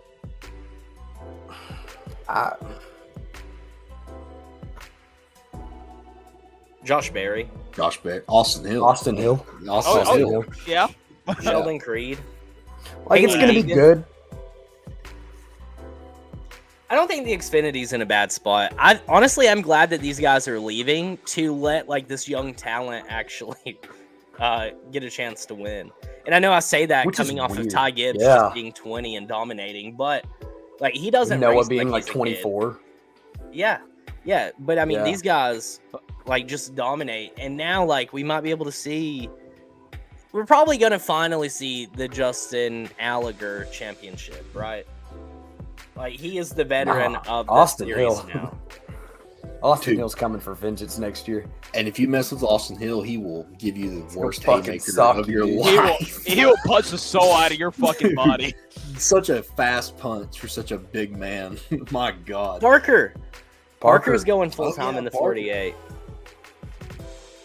Barry, Creed, Mayer, and Hill. Sam Mayer ain't gonna do nothing. You know, before we get to Cup, I kind of want to talk about Petty. Oh, Chandler Smith too. Sorry, I just thought about that. Chandler Smith's going. Yeah. Chandler Smith. I call it, yep. Yeah. Before we move on to Cup, I have to talk about this. Noah Gragson to Petty, obviously next year, but with Jimmy Johnson co-owning. It's even better. Yep. At first, it was like a bonehead, like, why would you do this? And now it's like, okay, well. I'll be right back, boys. I'm going to go and get water. Yeah. All right. Like, Noah could not have signed at a more perfect time. Keep your crew chief. You're running in. You're going to be hot as shit next year, Petty. I think, I don't know. Yes, the 42 is going to be good. And I was on Fanfuel, like, when this news broke, and Keith, who they got on Fanfuel, said that Jimmy wasn't going to come in there to run 11th through 17th every week. Like, he's going to want to come in there and be one of the top teams. Is it crazy to think, like, next year we might be saying, like, Colleague and Trackhouse, maybe Roush, and, like, these different teams that we don't normally talk about might be something next year. Like, it's not going to be the Gibbs. It's not going to be Penske. It's not going to be Stewart Haas. It's going to be these newer teams that are going to be. Did one of you all say that GM didn't have a lot of money? What? No. GM? Or did you say GMS? Maybe GMS. I don't know. Ryan, elaborate on that comment. I feel like I understand what he's saying. Like, I feel like, the funding does come from GMS. Yes. Did you hear the rumor that Rick Hendrick is giving JJ the 48? I feel like that's he deserves right it. He deserves it. The right thing, right? Yeah. I don't think that'll happen, honestly. What do you think happens to Bowman? I don't 25. Yeah, it would be just a number change. 25. Dude, yeah, 25. Definitely won't be 88. No.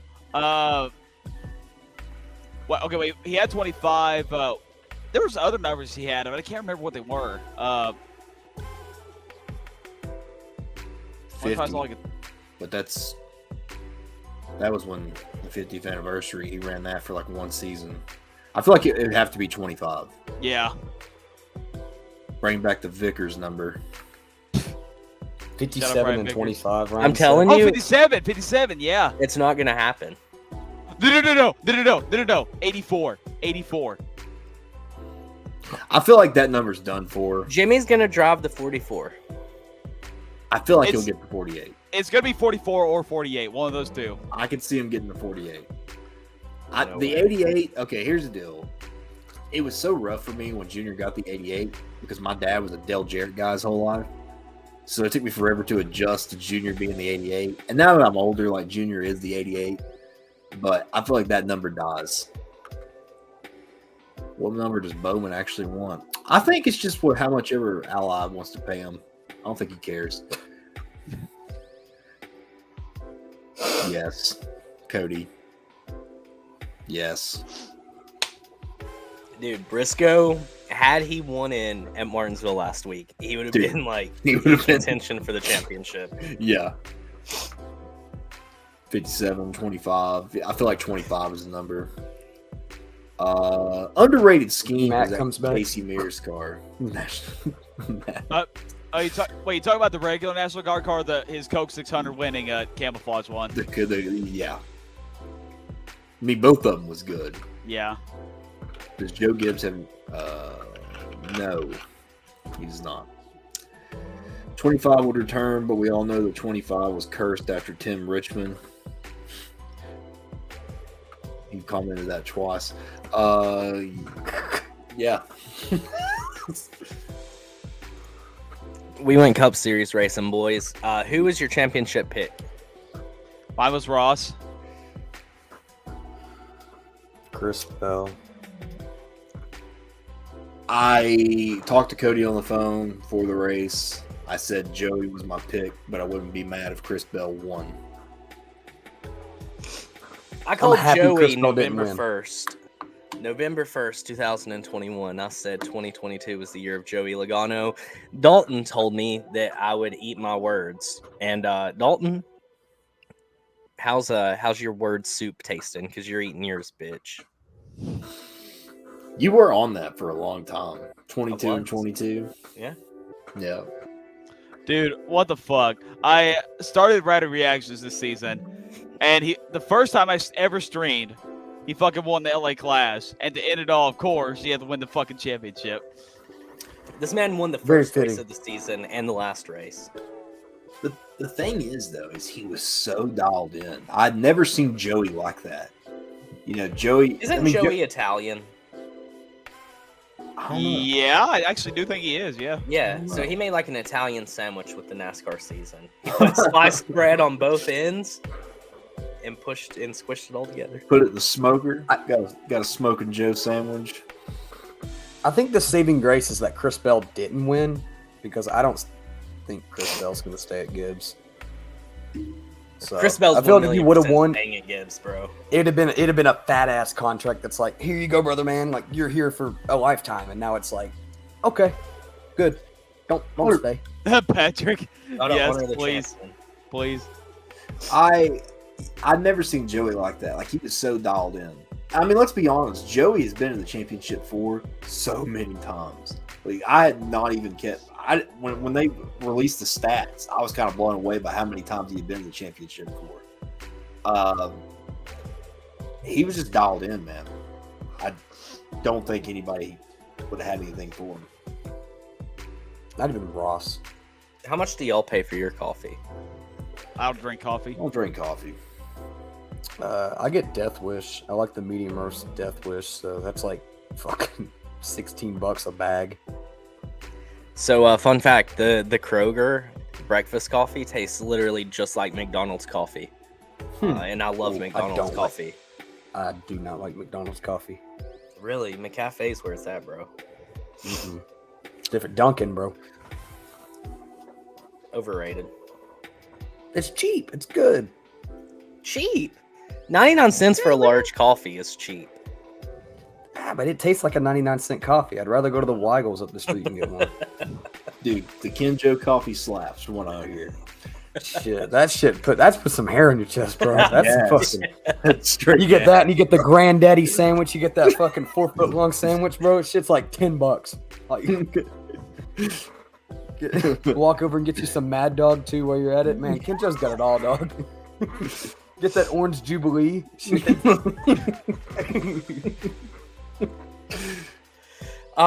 So Black we Rifle's went. good. They have good, yeah. We went cup racing. I don't feel like we need to stay hung up on the race a whole lot. Because, I mean, in all fairness, not really a whole lot happened. Joey started on the Austin pole. Dillon being a bonehead. Trying to fight up with Alex Bowman. Oh, yeah. Yeah. I forgot about that. Where are And you then- at on your fandom with AD? Like, at this point, in all seriousness? Are you too invested to de-invest? Like, you're just holding I your feel stock? like I am, but like, yeah. Like, it's there. When it happens, it happens. Like, kind of like Daytona. It was like, yeah, like, this is great. This feels awesome. But I don't AD know, man. is like your Kev- Dogecoin. Like, you bought in way too much when it was high, and now you're like, it'll be back. So you don't Yeah, want to because it was like, hey, you're on a show, bud. Who's your driver? And I'm like, haha, Austin Dillon. I don't watch racing. What's that? And now I'm like, that's a bad fucking take. Why did I pick that? Kevin Harvick's the guy. Kevin Harvick's my man. Like, imagine if you would have blindly just been like, dude, BJ McLeod. yeah, I had a fucking, my head would be through the wall. You know, fun fact: when I was mad when Kyle left the 5 car back in 2007. I thought I dead ass thought about pulling for David Stremme. Why? Because of that. What car was he in at that point? The Silver Bullet. The 40 car? Yeah, Coors Light. Yeah. I'm glad you didn't, man. I don't know why. I don't know what the fuck. I was a kid back then, so I don't know. Dude, McDowell was a fucking wrecking ball. McDowell was tied in. Dude, what the fuck was that? Like, McDowell cleaned Bowman the fuck out. Dude, immediately as soon as that happened, everybody turned on Michael McDowell on Twitter. Like, immediately everybody had like pitchforks out. Yeah, I dude. think that was definitely the spotter's fault. It was not intentional. No. I mean, if it was, then Michael needs to like maybe find his brake pedal because that dude was just full throttle through the corners. He was like, "Yeah, we're coming, baby." I do You know think what's kinda though crazy? that his spotter screwed him. Yeah. Yeah, dude. I like McDowell the- just cleaned his ass out. I like what Ross said about Chase yesterday. You could tell Chase was fucking pissed. Yeah, it's his fault. It's Chase's fault. It was dude. his fault. Like, I don't give a fuck if you think He that said that an was arrogant Chase. move. And Chase was like, Yes, and if you think that Chase wasn't his fault, you're out of your mind. That is just absolutely insane. I think that Ross should have lifted and just been respectful. Ross was in a position where he was. Hold on. Ross was like, "You trying to do something?" Ross was in a position where he was racing against a former Cup Series champion, so he should have given Chase a little bit more respect there instead of being a bonehead like he is week in and week out. So you would put on your one hat and give the other take. I don't know what Chase was expecting out of Ross. Was Ross supposed to just lift right there? I mean, they're racing for the championship. Chase came down across Ross's nose. But at the end of the day, Joey Logano is our champion. Dude, that was like Cole's great. hat. I appreciate that. Don't you just love that Cole like how excited was Cole? That's my question. He like keeps up with it just enough to stay relevant, and he was like, Cole was standing outside with the ball in his hand. He's Yeah, like, dude, "Is the he was race over? You want to play ball? Yeah, You want to yeah. play ball?" 1,000,000%. Carl's out there, Cole Cooper- shirtless, just shooting ball. Cooper, you brought that up. I died laughing when the reporter, whoever it was, told Chase what Ross said, and he just sit there and stared for like 2 seconds.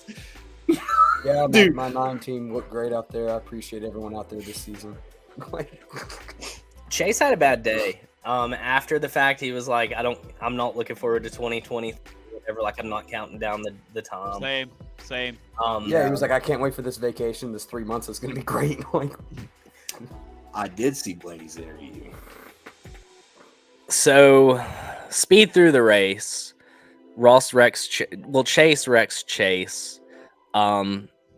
Drama that you better believe they did not. Chase is gonna retire. Everyone, look at him. Anyway, as the race is closing, Ross is charging.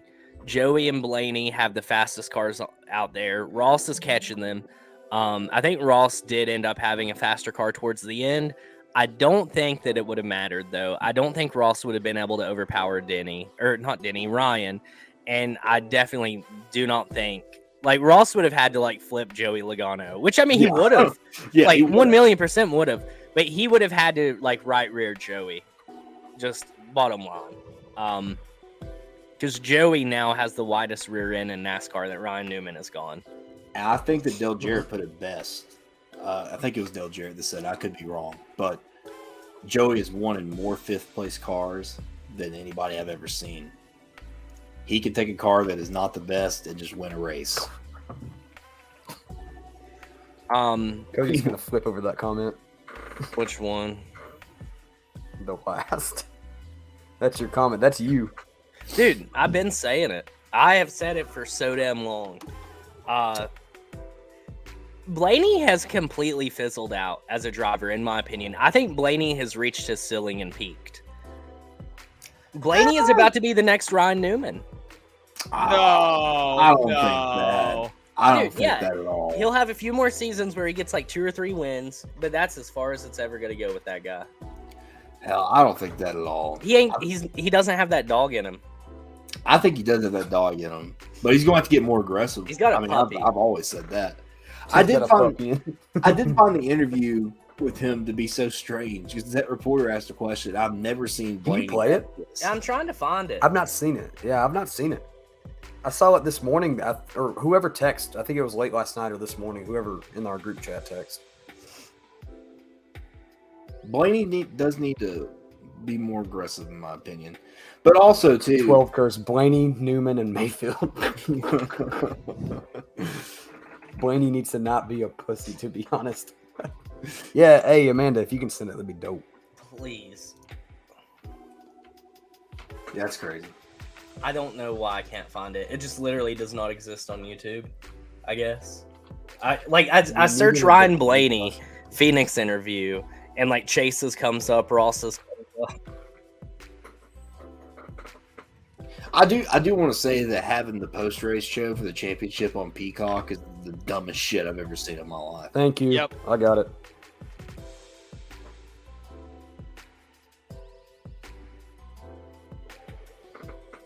I'm going to drop it in the private for you guys. Appreciate you. There we go.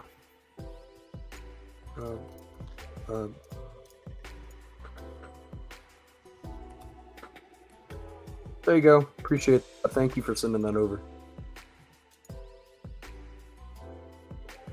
If it didn't work, I'll DM it over to you. I got it. Yes. Okay.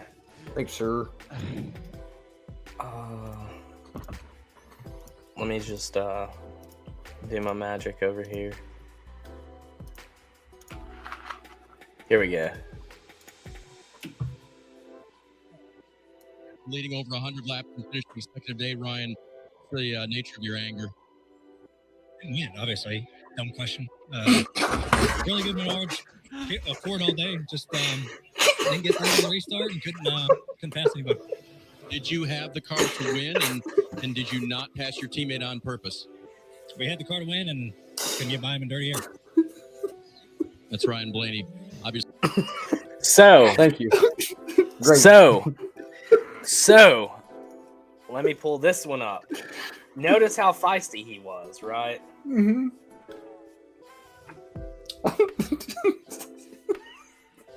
That was very sounds like that's the damn question.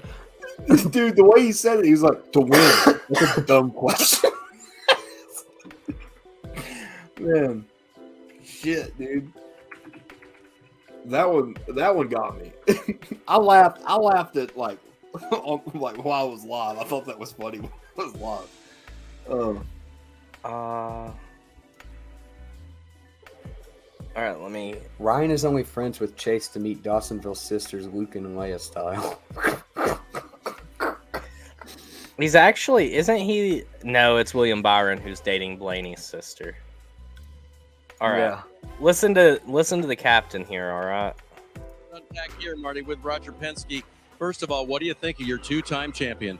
Well, Dave, it's a great team effort for everybody here today at Phoenix, and end up in the winner's circle and also winning the championship is special. But really, I just want to say a prayer for Joe Gibbs and his whole family for the loss of Coy, a great competitor and a great friend. But what a day for Ford, what a day for Pennzoil, and what a day for our team. It's just tremendous. And thank you guys for what you've done for us. Oh, it's been our pleasure to watch it all. And we've watched it in IndyCar, too. What a year for you. Will wins in IndyCar. It gives you that trophy. And then this guy right there, Joey Logano, gets the trophy in NASCAR twice, 2 in 1 year. It's never been done. Well, it took 31 years to do that. Shows you I'm getting pretty old, but can you believe it? I can't. But to watch that at the end and the teamwork with Blaney and all the Ford teams, I mean, it was a full team effort, and I'm so thrilled to be here. Now, were you pulling for Ryan Blaney to actually pass Joey and get the win as well as the championship?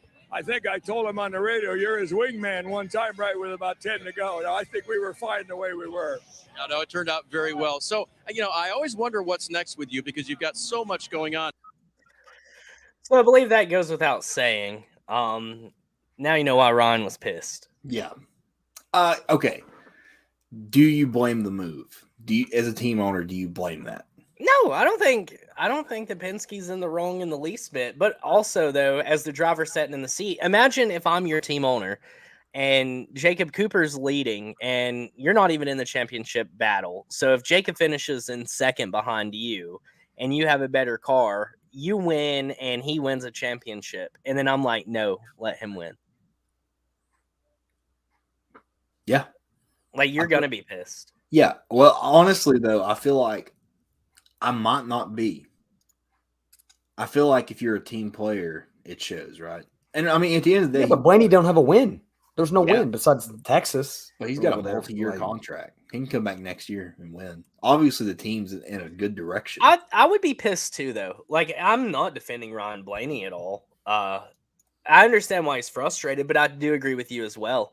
I mean, Ryan's always kind of been like that team guy, so that's maybe he did it to himself, right? Like, maybe he's been too willing to be a wingman one too many times. And let's be honest, everybody at Penske is always going to be Joey Logano's wingman. Oh, yeah. Yep. Yeah. Joey, here's the crazy thing. Joey is the guy that has kind of like been Ford's front man. As many big names that are with Ford, like Kevin Harvick, Brad, Joey is the guy. Yeah, for sure. If I had one question to ask the captain, it'd be why your throwback scheme's so ass. You've been around since the first race. Ryan definitely was hurt. Oh, he was livid. Blaney was butthurt a little bit. Can you watch it again, dude? It's so funny. I just want to watch the first part.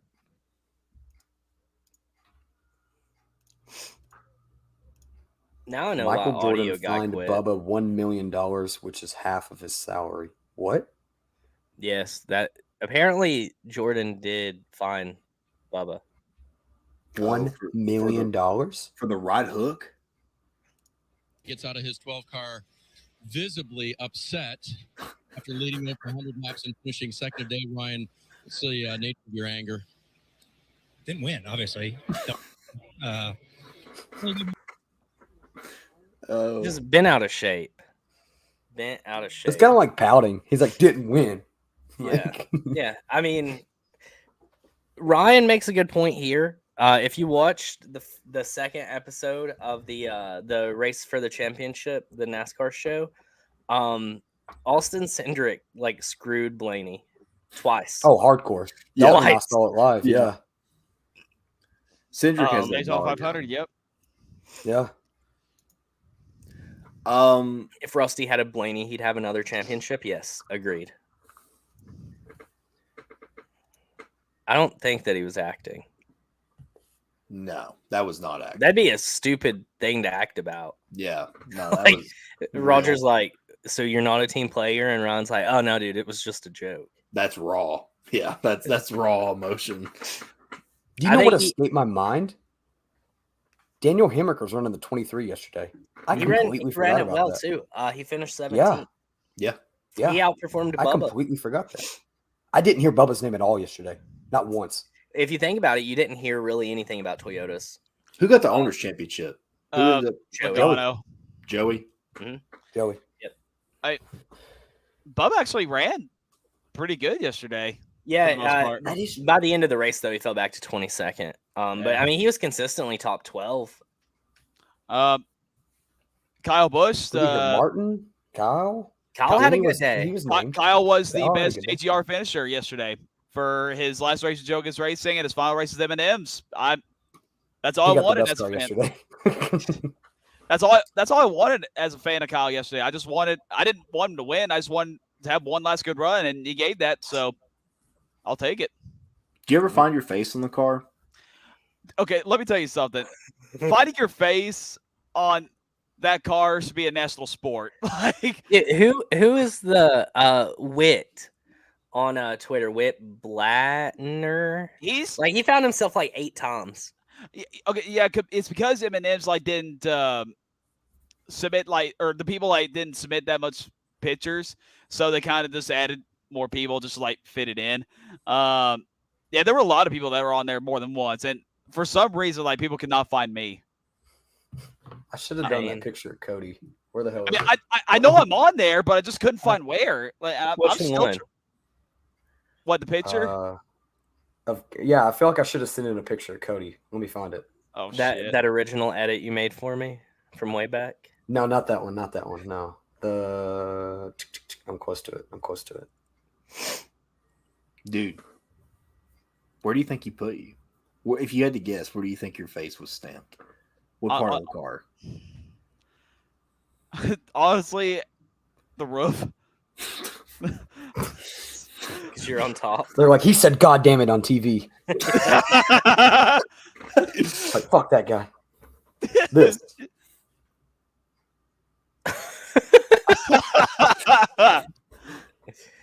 Fucking Skittles that.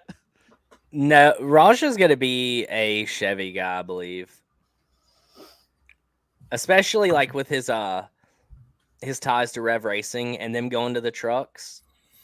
Yeah. Because they got Nick Sanchez full time, which is in alliance with KBM. I don't think we covered that. Did anyone see post Brad? No. The picture of Brad that's on the car. No, I think. Oh yeah, with the fucking what was it? The toothpaste paint.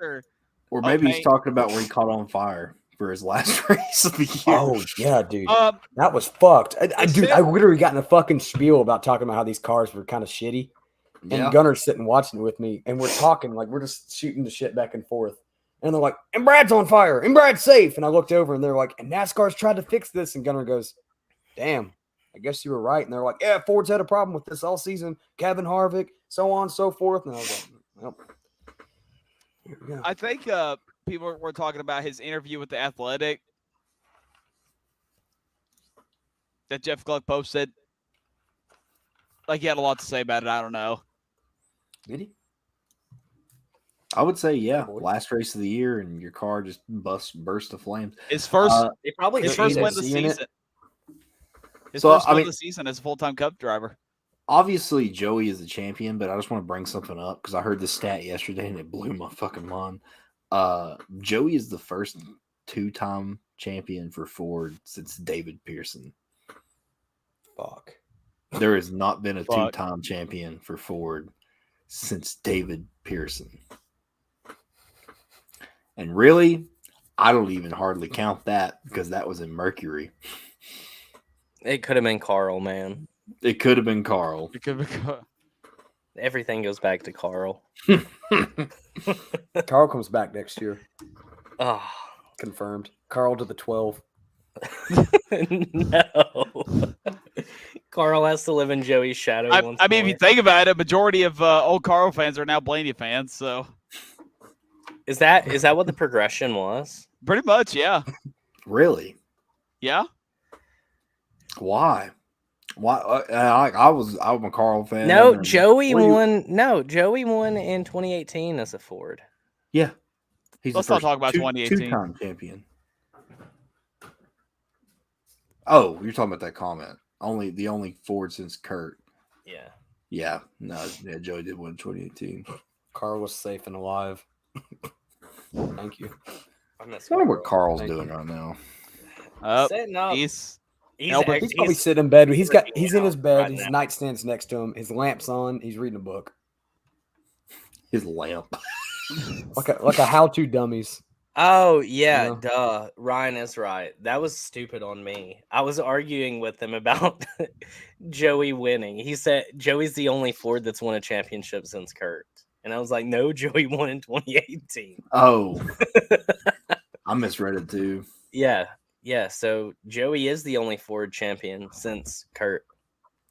Is there another Ford driver that could be a Cup Series champion? Not Ryan Blaney. I'll tell you that. Do you think it's Briscoe? Maybe a couple more years, maybe. I think Briscoe will be in the championship for next year, and I think Briscoe is going to be a threat. We got a new era of drivers, bro. Rig it for Kevin last. The big three are done. Like the big three, I think their reign is over, regardless. But please, I feel like Joey though is gonna just like stand the test of time. I genuinely, me and Dad was talking about this last night. Obviously, my dad's a Joey guy. He was ecstatic. I could see Joey pulling a Jimmy. Oh God, I could too. I mean, he's only 32. Yeah. Like statistically speaking, Joey is not even in his prime yet. Yeah, that's scary. Like he's several years away from his prime. Yeah. So I mean, like I think Joey has a shot to like eclipse 7 championships. I don't think it happens, but I think Joey is the most viable shot for it.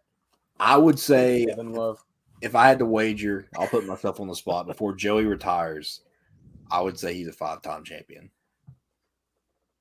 Nope. This is it. 2. You think 2? There's too much young talent coming in that's going to be way more hungry and aggressive. And I get the veteran. Dude, you cannot get more hungry than Joey Logano. Joey is. It scares me with Gibbs, though, man. Even with everything that happened yesterday, not to make light of the situation in the least bit, but if Chris Bell would have been leading that race, Joey would have put him in the wall, like for the championship. And there's no question about it. Yeah. I don't know that there's a hungrier guy other than Ross Chastain every single week than Joey Logano. Dude, that was the scariest part for me, was thinking about Joey and Ross going for the championship side by side, because I was like, somebody is getting wrecked. Yeah. Well, there for a little while, I was like, Chase Elliott is kind of okay. Like, yeah, he's like 3 laps down, but if these 3 take each other out with like 20 to go, like Chase is going to just cruise to a championship in 28th. The battle between Chris Bell and Joey there for a few laps was really good, coming on the pit road cycle. I really enjoyed Chris that. pitted first, yeah. Because Chris was trying his damnedest to get by Joey, and they were racing hard, man. Like, that was good racing. It was fun. Yeah. So Joey is the champion, 2-time champion, Joseph Logano. Old Sliced Bread has came a long way. Yep. He is the wrap on the 2022 season, literally. 22. Like, imagine Joey without a Coke in his hand. You can't. Yeah, you can't. Never seen him. Like, it's always dude. I watched yesterday when they were shooting the confetti when he was on the stage holding the trophy. He was holding it up and he looked down at his Coke to make sure it was okay, and he set it down and grabbed it again. And I'm like, Dude, let Dude, the Coke honestly, fall. maybe Like, it's okay. maybe I should become a Joey fan too because I always have a Coke within like arm's reach. Yeah, man. Like, he would have pushed his son out of the way to make sure that damn Coke was okay. Yeah, so he could yeah. They're drink it like, and get Joey, that you could either sponsorship put your money. son, you could either ride your son back to victory lane or the Coke. He's like, babe, carry the kid. Coke's with me. I mean, hard to be mad. Like either way, I'd already said it. No matter who won this championship, I wasn't going to be disappointed or upset. All four guys, the top four drivers of the season, ended up in the championship four. They had the four highest. Bell was tied for fourth, but he was in the top four. All four guys were in the highest average finishing position. So, I mean, consistency is there. 23 and 23. That's what I was about to get to. So, if 22 in 22 worked, does that mean? Does that mean 23 and 23? I hope to fucking God 24 and 24 doesn't happen then. Dear God, I'll cry. That, God, but damn, I don't want to see so William Byron with it. to circle back around, if this rumor about Hendrick giving Jimmy the 48 back, which I do not see happening, there is so much money around that number. And then Bowman goes to the 25. Bowman 25. You said what the 25. fuck is a pop? No, hey, you don't know what pop is, bro? Pop's a soft drink. It's a northern thing, bro. It's Coke down here. Everything's Coke. Yeah. What do you want? Coke or sweet tea? That's it. Yeah. We only have Pepsi. How about water? About a Coke? Yeah, that's a normal response. No, mine is Mountain Dew. Like if I know they only have Pepsi product, I'm like Mountain Dew. I asked, do you have? Well, I got Diet Pepsi. You got Diet Coke. You got Coke Zero. Nope, I said Diet Pepsi. Every time like someone comes to your house, like it's like a letdown when they say, "Oh, all I got is diet drinks." That's me. Yeah. You come here, it's Coke Zero or Diet Pepsi. That's all I got. Or you're like Slug. Coke. Yeah, it's all Coke. Everything's Coke. If Bowman ever gets the 25, I bet he wins 7 races and not win the title. Who was the most consistent driver of the season? Do we give out a what's it called? Is it superlatives? Is that right? Oh, Michael McDowell. Oh, the most consistent of the season? He consistently stayed top 15. Very good improvement off him. I mean, of course, you could say maybe guys most like Ross, improved. Yeah, but we're talking overall. I would say pretty fucking consistent. I would say Michael. I mean, Dude, Chase, I'm not even putting Ross. him top 15, I don't think. No, maybe top 15 consistent wise. I would say consistent would probably be between Truex and Blaney, right? I mean, as far as consistency. I say Ross. Think Ross? I mean, Ross, yeah. That's a pretty good one. Yeah. He had the most top Chase. 5s. I think Ross ended up with 22 top 5s on the season, which is Bell pretty good. Not 22 top 5s, 22 top 10s. Hold on. I'm about to sound like a NASCAR podcaster who just talks out of his ass. Everybody else does it. Why don't That's not at you guys, by the way. That's I feel attacked. We know who that's towards. Yeah. Ross Chastain has 15 That top tailgating. 5s. Yeah, that's at Dakota specifically. Yeah, at Dakota. Yeah, get out of here. Ross had 21 top 10s and 15 top 5s. Ross did have statistically the most consistent season. On top of 2 wins.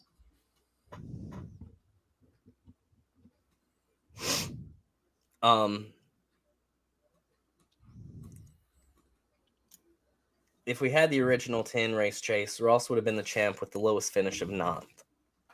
Interesting. I know Joey actually had kind of an abysmal championship or playoffs, I'd say. So did Chase overall.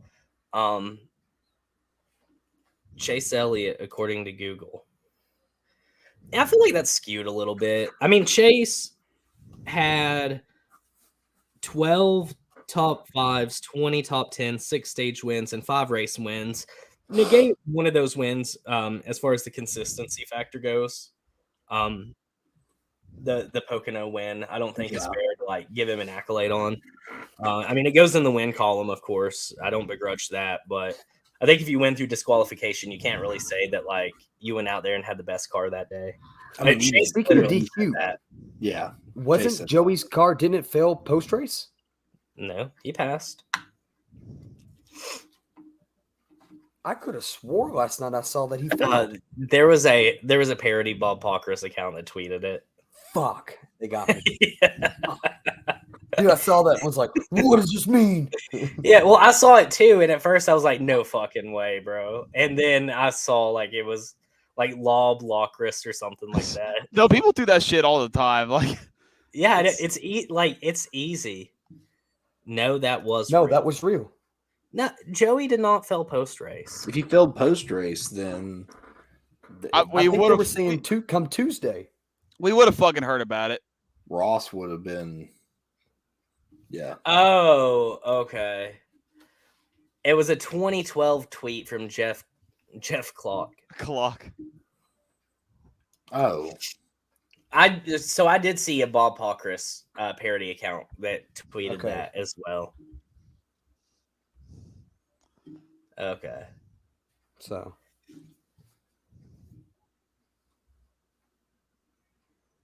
Fuck. Still got me. I thought it was real.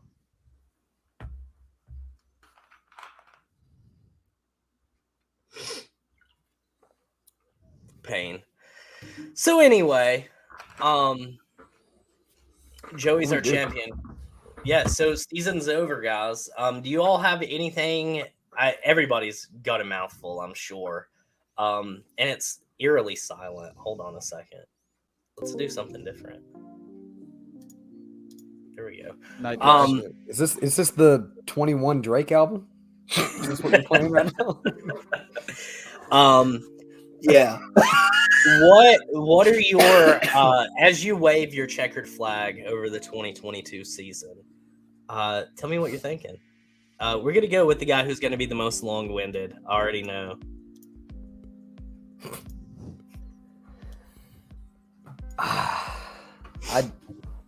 I'm not excited anymore. This season really turned me off. Safety, as I've explained multiple times, it's just I went on a spew. I went on it last night too, watching the championship. Just watching a sport that I understand risks come, but when I watch the sport and understand that everything's unsafe and people kind of risk more than they should out there, it's just not enjoyable. So I need more change, because if that's the case again for next season, if this is what I'm watching, I'm not going to be that big of a fan to watch it next year. It turned me off hard, and it's sad too, because I mean, it became a big part of my life, but I don't want to watch stuff like that. Just I don't need to see unnecessary injuries. And like I've said before, I don't want to go out there and watch a race with an unsafe car that I could risk seeing someone die in. It's not something I want to see. Would you happen, but would you have not been a fan of like early 2000s NASCAR? Probably not, to be honest with you. Because even watching like Gen 5, that's scary. I probably wouldn't like, even though I was a fan as a kid, anything kind of excites you as a kid. You watch something flip and wreck and fly up like it's a fucking piece of paper. You're like, oh, this is awesome. Yeah. But like growing up as an adult now, watching some of those crashes and wrecks, it's really scary. Like you understand the severity of, that's a person in that car. It's not that safe. Anything could really happen. And I don't know, man. It's kind of the same with the NFL. Like, I've never thought that I would be that guy that's turned off the NFL, but I really am this season. I think it's unsafe. I'm not a fan. More people come out and they change. Like, you're watching Antonio Brown, and that guy's not the same. He's a weird guy. Put that shit on. You dig? Weird. You dig? Like, I don't know, man. I hope change is to come. I need to see something better. If not, then catch me just watching the Xfinity Series and Truck Series, because I won't be watching Cup Series. I'll be those main. Because, I mean, shit, I find enjoyment out of Xfinity Series. Sure, it gets a little boring and mundane, but it's safe. I don't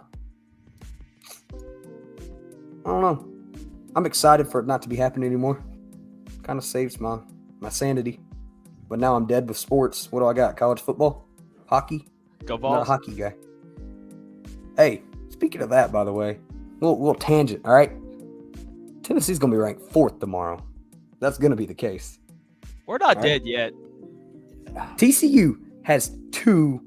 Okay, they're an unlost team, but their strength of schedule looks weak now because they knocked off Oklahoma State, which has sucked the past 3 weeks. So their strength of schedule is dwindling down, but Tennessee's is going up. Doesn't LSU have to lose for them to have a chance? No, because LSU's out in the West, so Tennessee got eliminated with Georgia would literally Georgia's have gonna to. win. That's what I meant. Sorry. Georgia would literally have to lose to win out against Mississippi State and Kentucky, but that's not going to fucking happen. Yeah, so like if they can get more SEC losses, then sure, Tennessee could sneak into the championship.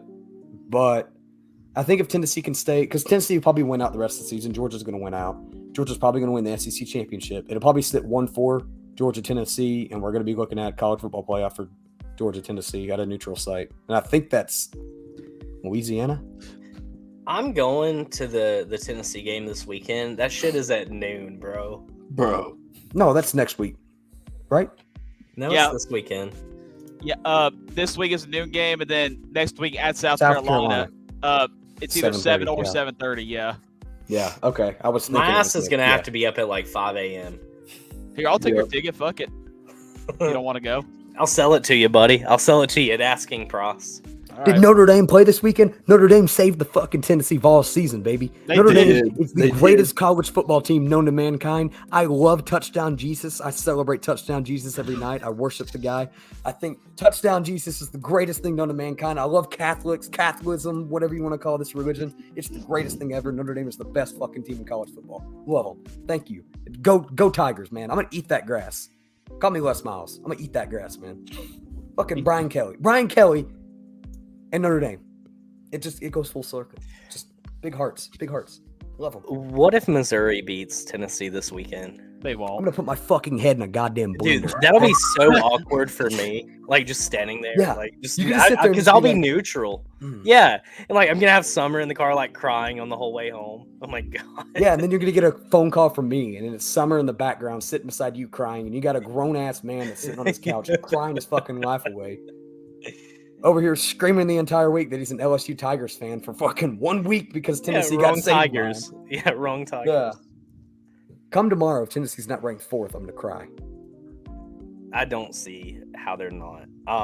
That's all I got right now. College football is the only thing that's saving me. My old man Kevin Harvick is retiring, and Austin Dillon can't fucking differentiate a car between a bull. So, fuck my life, dude. Fuck my life. I don't like Brandon Jones. So, Dalton, it's good your night, turn, buddy. All right, thank you, Cooper. So my thoughts on the 2022 NASCAR season. It was a good regular season. However, once we got to the playoffs, it got really frustrating. Kind of like what Parv said, with the concussions being consistent, the inconsistent penalties, and really also the death of Coy Gibbs yesterday. It really just like ruined it, But I mean, however, I will say the regular season was phenomenal. The racing product was phenomenal. My honest opinion, this is the first time. Except for Martinsville Spring. Yeah. Miserable. I should have never streamed that one.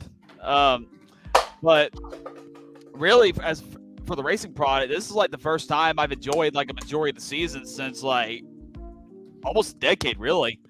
So I'm glad they got that right. But of course, however, NASCAR does have a lot of work to do this offseason. Concussions in NASCAR should not be as normal as it is in the NFL. That's just absolutely unacceptable. But I know they're working on it right now. I have complete faith that they'll get it done. They'll work on it, get it right for next year. They do. They always do. I'm sure they're taking it into consideration. It's their number one priority. It's their number one focus for this offseason. But it is embarrassing that they rushed this car and risked it all just had that this year. It's just unacceptable. But again, I have faith that they'll get it right.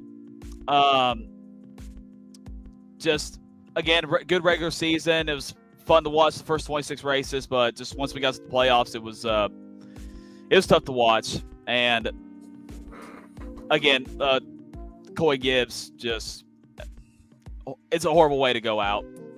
It's a horrible way to go out. And with that, I just need a break. I'm excited for this off season. I'll be all right. I got the holidays coming up. My mom is graduating college this December, so can't wait to be with her for that. Can't wait to spend time. Shout out Mama Dalton. Yeah, you dig. I dig. And just can't wait to spend time with family. For Thanksgiving, for Christmas, and for New Year's. I'm gonna have a lot of fun doing that. I got my Vols to keep me occupied. I know we got our ass beat by Georgia, but our college football playoff hopes are still alive. So look forward. We got basketball. Yep. Looking forward to see what they can do for the rest of the year. I enjoyed the season, but got frustrated in the end and just need a break from it. And as a Kyle Busch fan, it was also a good regular season, but then the second half, that's where it all went downhill. A very emotional year as a fan of Kyle Busch. You get a shitty Christmas present last year by M&M's announcing that they were going to be leaving at the end of the season. And it sucked because, look, this is 15 years of supporting the best candy in NASCAR. And they're going away. So really set the tone for this season. It was emotional right off the bat. But right when that announcement was made, I didn't think that Kyle was going to leave Joe Gibbs Racing. I didn't think he was going to be in this position. I'm like, it's Kyle Busch. Somebody for sure is going to come in and sponsor him. But unfortunately, it just didn't work out that way. And it really affected Kyle's season. And it was unfortunate because the first half of this year, Kyle did such a great job in the first half of the season. He was consistent. Started off 6th in Daytona 500, which is a good way to start. After that, it was top 10, after top 10, after top 5, after top 5, breathing down Chase Elliott's neck for the point lead. And it looked like it was going to be a good season. And then once we got to Sonoma, it just went all downhill from there, and it never got back up. The contract situation really affected it. And I was thinking, once Kyle gets a deal done or once everything gets sorted out, he'll be focused again. He'll be competing for a championship. But by the time he signed with RCR, got a deal done, it was too late. Just unfortunate. Hate that he went out that early, but I promise you he's not going to let that happen again. Just frustrating season for Kyle. I really hate that for him. But I promise you this. He went through hell this year. I thought the 2020 season was bad, but this year, Kyle Busch and all of his fans went through pure hell. But we got something good coming. I promise you that. Have you cried at all this season? Like, seriously. I cried yesterday. Yeah. Did you? I didn't know if it was like everything kind of hit where it's like, all right, like my childhood's kind of gone. Like this was a big part of my life. And I said this on the stream yesterday too. I expressed my frustration for Joe Gibbs Racing this year because of the whole contract situation, and how I felt they were treating Kyle at the end of the year. But it was never personal. It was never personal. It's business. I get it. I understand they want Ty in the 18 next year. I completely understand that, and I wish the best of luck for Ty in that 18 car next year. I think he's going to tear it up. But the end of an era, but on to the new era. So I want to give a big thank you to Joe Gibbs Racing for an unforgettable 15 years. And also, most importantly, thank you, M&M's. M&M's, you guys have been a wonderful sponsor for 15 years. I've had so much fun supporting your brand. since 2008. Y'all going to be hard to replace. I don't know what sponsors Kyle's going to have next season, but it's not going to feel the same no matter who it is. Because I've enjoyed, wearing, the colorful shirts, the colorful brands like Snickers and Skittles and Double Mint. It sucks that it's gone. I'm really going to miss it. I feel like I can't wear M&M's gear anymore just because, they're not the sponsor anymore. I'm still going to keep all the stuff, but just hate that they're leaving. But M&M's, Joe Gibbs Racing, you guys have done a lot for Kyle Busch in the past 15 years. I always go back to the 2011 Ron Hornaday incident where you guys could have easily fired Kyle right there, but you stuck with him. And after that, you won more races and you won 2 championships. And I'm forever thankful for that. I'm also thankful that I was able to witness the first championship with M&M's as a sponsor back in 2015. I'm also very thankful that I got to be a part of M&M's final ride at Phoenix yesterday, even though I can't find my picture on the car yet. I know for a fact I was approved. I got on the car, just couldn't find it. But what an honor. What an honor to be part of M&M's last ride in the sport and Kyle Busch's last ride with Joe Gibbs Racing. Yeah, Interstate Batteries too. Interstate Batteries is also another loyal sponsor. I want to thank them as well. But that's it, guys. We're off to the off season. Have a happy Thanksgiving, a Merry Christmas, and a Happy New Year. I'm going to enjoy this off season. I don't miss NASCAR. I'm not really itching to go back, but I promise you in January I'll be ready to go. I'm going to go next. What a season it has been. Not only for like NASCAR, but for the show too. We started off strong. Dalton got us TV Tom. Wait. Hold on. This is how it all got started. Somebody was upside down. Who it was? Lap 63. Good times. I was so drunk. I was so drunk and hot. Like, I don't even know. I'm just like, yeah. Like what happened? From there on, like social media and like interactions and engagement, like this season started really strong. The last episode from last year. Hold on, I'll do it while I'm sitting here. I'm gonna see how that performed compared to where we're at today. I feel like this is I'm gonna talk as much as Dalton did, except for I'm not gonna talk about myself like Dalton did. Fuck you, I was having a moment. Dude, we recorded a lot this year, didn't we? Season finale. So last year's season finale, fun fact, only has 56 views. Shit. Yeah. We do a little bit better than that these days. Look at young us. Oh my god. DC wow. Solar. DC Solar. Why am I? Where's the video? Hold on. You see that beard? Damn, I didn't know how to fucking upkeep, man. Can I get us to the side? There we go. God. I'm still got nicotine addiction there.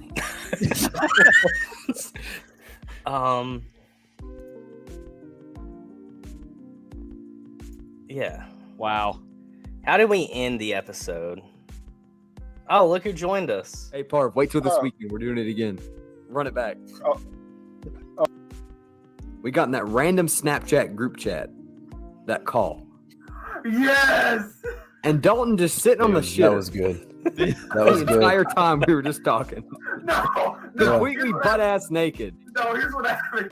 My mic was so damn shitty. I was Holy at hell. Georgia at a friend's house, and I had a fucking purge mask on, and I sent it Snapchat to the boys, and Jacob replies, "No, I just now woke up. This is the first shit that I see." At 12 o'clock a.m. Yes, and then we all just jumped in. I just started taking a shit, and what's up, Swamp Donkey? You can't see me. Now, and then we just started filtering the shit out of each other. Like we Dalton, had Shrek, we this had is a question for strawberries, we you. had dogs, we had everything. Shout out Ka-Chow Sunglasses. That's a good question. You got to do the 8. That's when you got my ass that night, Cody. That real awkward moment. That fucking helped it real quick. I wasn't awkward by it. What? We'll tell you left after early. the show. We'll tell you after the show. That's all I have to say. Ka-Chow Sunglasses. I left early. Okay. Ka-Chow y'all get sunglasses. the show. I don't even know what that means. But yeah, it was a good season, fun season. It was a filter. I don't know how much more we could talk about this season. I think it's time that we let the 2021 season down into the ground. It's over. I'm just as stuffed up now as I was then. I mean, we're done. We're going home. Surely there's a funny moment here, right? Something. No wonder we didn't get many views. From the business perspective, you're only going to see maybe one, if you're lucky, year fun other than Bush, because Bush is. Man, my flag's not changing a year. Yeah, Bush is all. Prove me. Jacob, what happened to your posters? You said Valley Girl. I think Kyle Larson sounded like an island boy.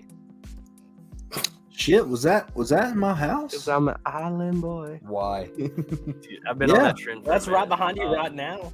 I love it. So, Kyle Larson wins. There's not a whole lot to really talk about, like during the race, but there is any He's going spies. to be in charge of that team now. I don't think Brad's ever going to move away from Ford, and if he does, it's going to be he will not be driving a car. So yeah, he's completely right about that. Dalton, clash format. You got ready?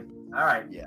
So. Yeah, I don't need Dalton to tell me about the clash. No Fuck. offense, Dalton. It's been a fantastic season. We've had ups and downs. We have been consistent this entire season. I don't think that we missed a week, did we? No. You did not, Cody. I know for a fact you did not. I don't think Dalton did either. I feel like Dalton missed one. I didn't. I was here all year. Yeah. Every I don't episode. know. I don't know who missed more this season, Parv or Jacob. Me, I don't think it was you. dude. It had to have been. There's been times I've just not fucking been here. Well, Parv's Jacob's not been on the pretty show consistent. since like April. Parv was like a mutual thing though. Like he physically couldn't. Like I feel- it's between Jacob and I. I think I smoked Jacob. I feel like I was late a lot. Started a new job, screwed up my sleep schedule. I was You late. slept through an episode. I did sleep through an episode. I think I've only missed like maybe 3 or 4. Parv slept on an episode. I'm gonna go back. He did. I'm gonna go back and tally and see what the record was. Yeah, we'll start we'll keeping have up to see, with 'cause it. I'm interested. Yeah, Yeah. I'm interested. But it's been fun. Now as far as like looking at the sport this season, a lot of unknown. Every single race we went to was an unknown because we hadn't ran this car before. A lot of newcomers. Hey, raise your hand if you're surprised about Ross Chastain's domination this season. Guess what? I don't need to raise my hand because I've been on the melon wagon for quite some time. Trying to think. Crazy storylines. Bubba had himself a year. Happy for my guy. Tyler had himself a hell of a year. Chase obviously had a absolute hell of a year. I'm sad. Like I don't know like what my purpose is without NASCAR now. Like I mean I've got my Eagles. We're 8-0. That's beautiful. Shit on me about our schedule all you want. Everybody's schedule is formulated. It's a dominant division. What can we say? Yeah. I'm not a Philly guy, but hey, we dominate, baby. NFC East is back. Went to 8 races. I think that was my tally on the season.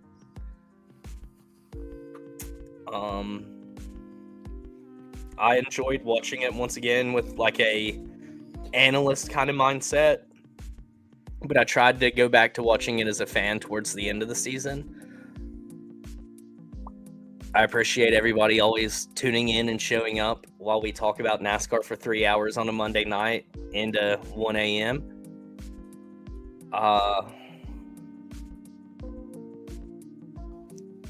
On to bigger and better things, I guess. Next year has to be better than this year. We got the momentum, the ball's in our court. And without saying anything more, I'd like to announce my retirement from the LTC going forward. Okay, you cannot Carl us. It's been fun. I want to be able to. I want to be able to walk away from this podcast. I don't want to be willed away. Oh my god! It's like, so guys, we just died as a podcast. Cody's no longer here, so we're dead. We're done. Dead in the water. Thank you, appreciate it. But yeah, that's my spiel. Jacob, you got a spiel? I didn't put myself in big screen for mine. Yeah, man, hell of a year. Obviously, there's problems, but it's going to be issues when there's a new thing. I feel like next season, they'll come back with a better product, hopefully a better short track product, so we don't have another Martinsville Spring. Fuck. Or Bristol, really. Even though Bristol is great. I got to see Roush finally win again. It's pretty nice. I appreciate everybody showing up to watch us. And that's all I got. I will be honest. NASCAR didn't piss me off a lot this year. Fucking made me mad. But hopefully they just get better. I don't know. That's all I got, really. Yeah, this is the news. I actually sold. So, in other words, I'm getting kicked off the show. Our tracker pit pass is worth it. Yeah, 1,000,000%. This question. Dude, I have no earthly clue, man. He had super glue in his hand, bro. He did not know how to throw the ball away. Dude, I know for a fact, it felt like he sat in the pocket there at the end, one of the last few plays for like 5 seconds and just never did anything. Never tried to run. Never threw the ball. Titans, that's what I'm going to be spending my off season, I guess, is watching the Titans. Add to all that. So, what's the Preds? I wouldn't. I mean, yeah. We're so bad. Yeah, we're so bad. Don't become a diehard hockey fan this year. If so, find another team, buddy. Spare yourself. Yeah. I mean, I'm keeping up with the Vols, right? Like, I'm keeping up with that. Feels like 98. Does feel like 98. Feels like 98. Nah, it feels like 66 outside right now. There ain't no more 98. Jacob Dalton's no longer on the show. That's fair. I feel like it's the Coop Cody Ryan show from here on out. Did I hit my third tardy? Is that what it was? Oh shit! I'm out. Okay, yeah, I wasn't expecting that. Yeah. Damn. All right, cool. Thanks, dog. Appreciate you. So what for a the weird turn of events. For the off season, we're wanting to do some fun stuff, kind of like a tip to our old hats or whatever, however you want to say that. It's late. Dude, I want to talk about some kind of just stupid NASCAR conspiracy. I don't want much seriousness in the off season unless something serious does happen. God, we need a break from seriousness for a little while. I would like to start streaming again. So that might be a thing that comes up. Hopefully the Heat 5 patch comes out, the update. I hope that comes out. We can do that instead of 21 Ignition. Please, God. I've got 21 Ignition. I think we could run it, and it would be fun if we just ran it with us. Fuck. We're gonna get pissed. Is what's gonna happen. Yeah, I think that's what the people would want, though. Yeah, that's fair. I'm also thinking about getting the new Call of Duty. Oh, dude, it's it's childhood. That's what I keep hearing. And if I get it on my PC, then I can play it with everybody. Yep. Because it's entirely cross-platform. So. Yep. Hey, just saying. I mean, Jacob, Black Friday's coming up. The game's probably going to be discounted down a little bit. So I mean, you can probably snag it for $45. I don't have a PS5 yet. Is it for PS4? Well, I've been trying to look for a PS5. I heard that we had some in this area. Rogersville apparently is dropping a bunch. Target. Yo and ass. Yep. Right. They're in the back room. I'm too poor to afford one, or else I would. Wait, are they really? I just in bought Kingsport? I spent like $1,200 on that trip to Mexico, and then I bought like a 22. You bought a thing too. You bought a bought thing like that's in your $24,000 thing. Yeah, it's in my yard, just sitting there. Yeah, I'll drop $600 on a PlayStation 5. Fuck it, right? I only live once. Buy two. Give you one. Yeah. Yeah. Hey, where's that donation button? Can we put it back up? Yeah, hold on. Buy us a PS5. Hey guys, if you'd like to support us a little bit, I mean, anything helps. Yeah. Here you can buy LTC a PS5. All of us. We just need like $2,400. I need a Camaro. 25% of your donations go towards 3 of us nicotine addictions. Yeah. Who's that? You. Me. Cody. Dude, I keep these bitches strapped. I'm clean and sober, baby. Dalton, you're gonna be on 3G. Dalton's gonna be addicted to I'm binding up being it. I want to be there Dalton's first time with 3Chi. I thought you were going to say I want to be there the first time Dalton does crack. And I was like, that what? too. I hope I'm there to like stop him. Yeah. No. No, please don't. Stop it. Don't do it. I need that. Don't do it. I need $550 first. That's the thing. So yeah, hey, this was the end of LTC 2022. It's kind of sad. It is. It's also like every time one of these episodes ends, we're getting older. Oh, don't start that, dude. I'll go into yeah. Don't let that intrusive thought win tonight. That one got to my head earlier. Yeah, we're one show closer to dying. Fuck. Okay, that one was worse. That's true. But before we die, there's something that we're contractually obligated to do. It's true. They paid for it. Fuck, everyone's asleep. God damn it. I have to be quiet. Fuck. Keep it to your house, buddy. Fuck.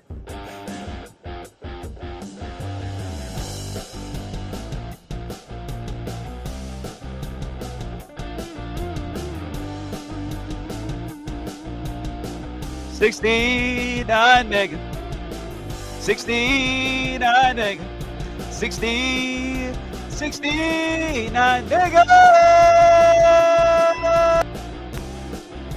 There it is, coming off turn 4 of the 69 Mega Chevrolet Camaro, putting an end to the 2022 season. Appreciate all of you for watching. 69 Mega.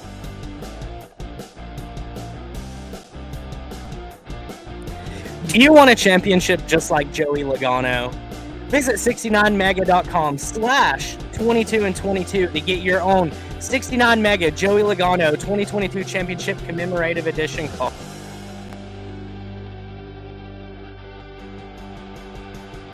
$69motherfuckermega.com. 69 Mega, boys. Woo! I don't think I can beat El Chair off the bat, dude.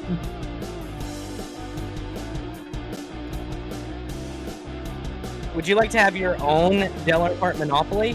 Visit 69mega.com for your chance of winning this limited exclusive item. 69 mega today.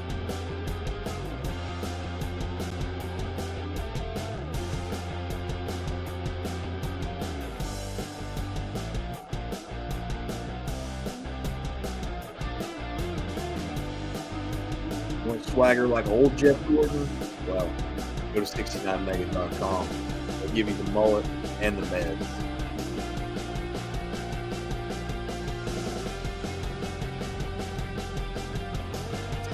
Look good. Yeah. Ah!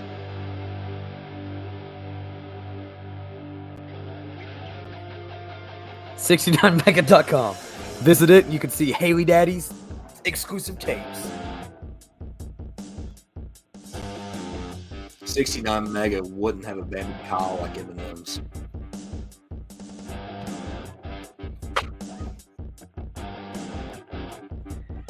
Are you a fan of sliced bread, watermelons, or inbred fans? Visit 69mega.com today and have all of your needs satisfied. Dale.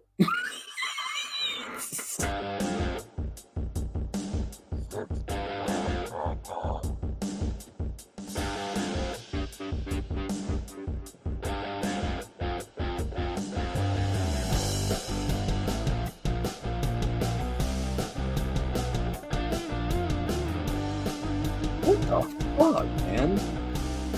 What is that? It looks like a butthole.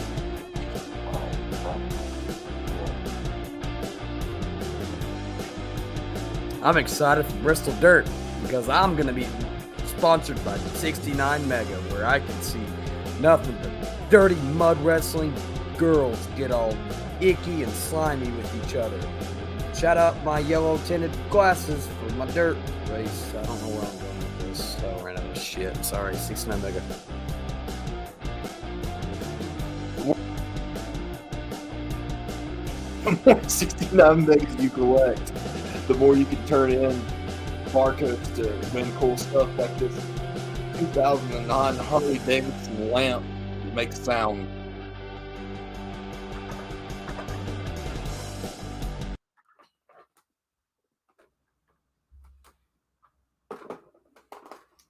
Oh no. Just fucking Oh, dumb. fucking.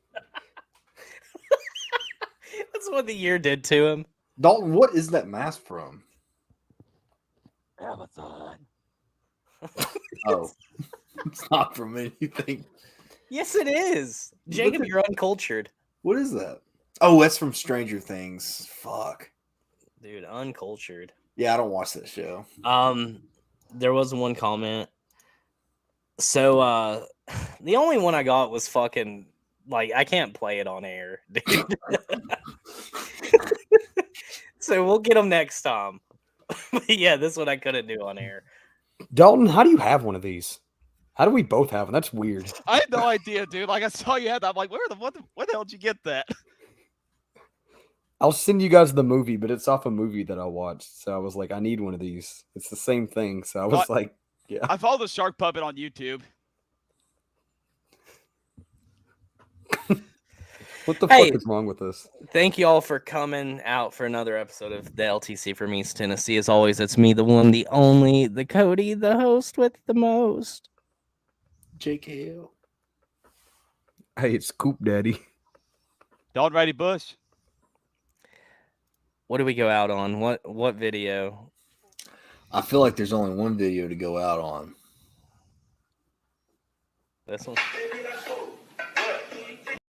That one? You got another one? That one? No. That one? Yeah.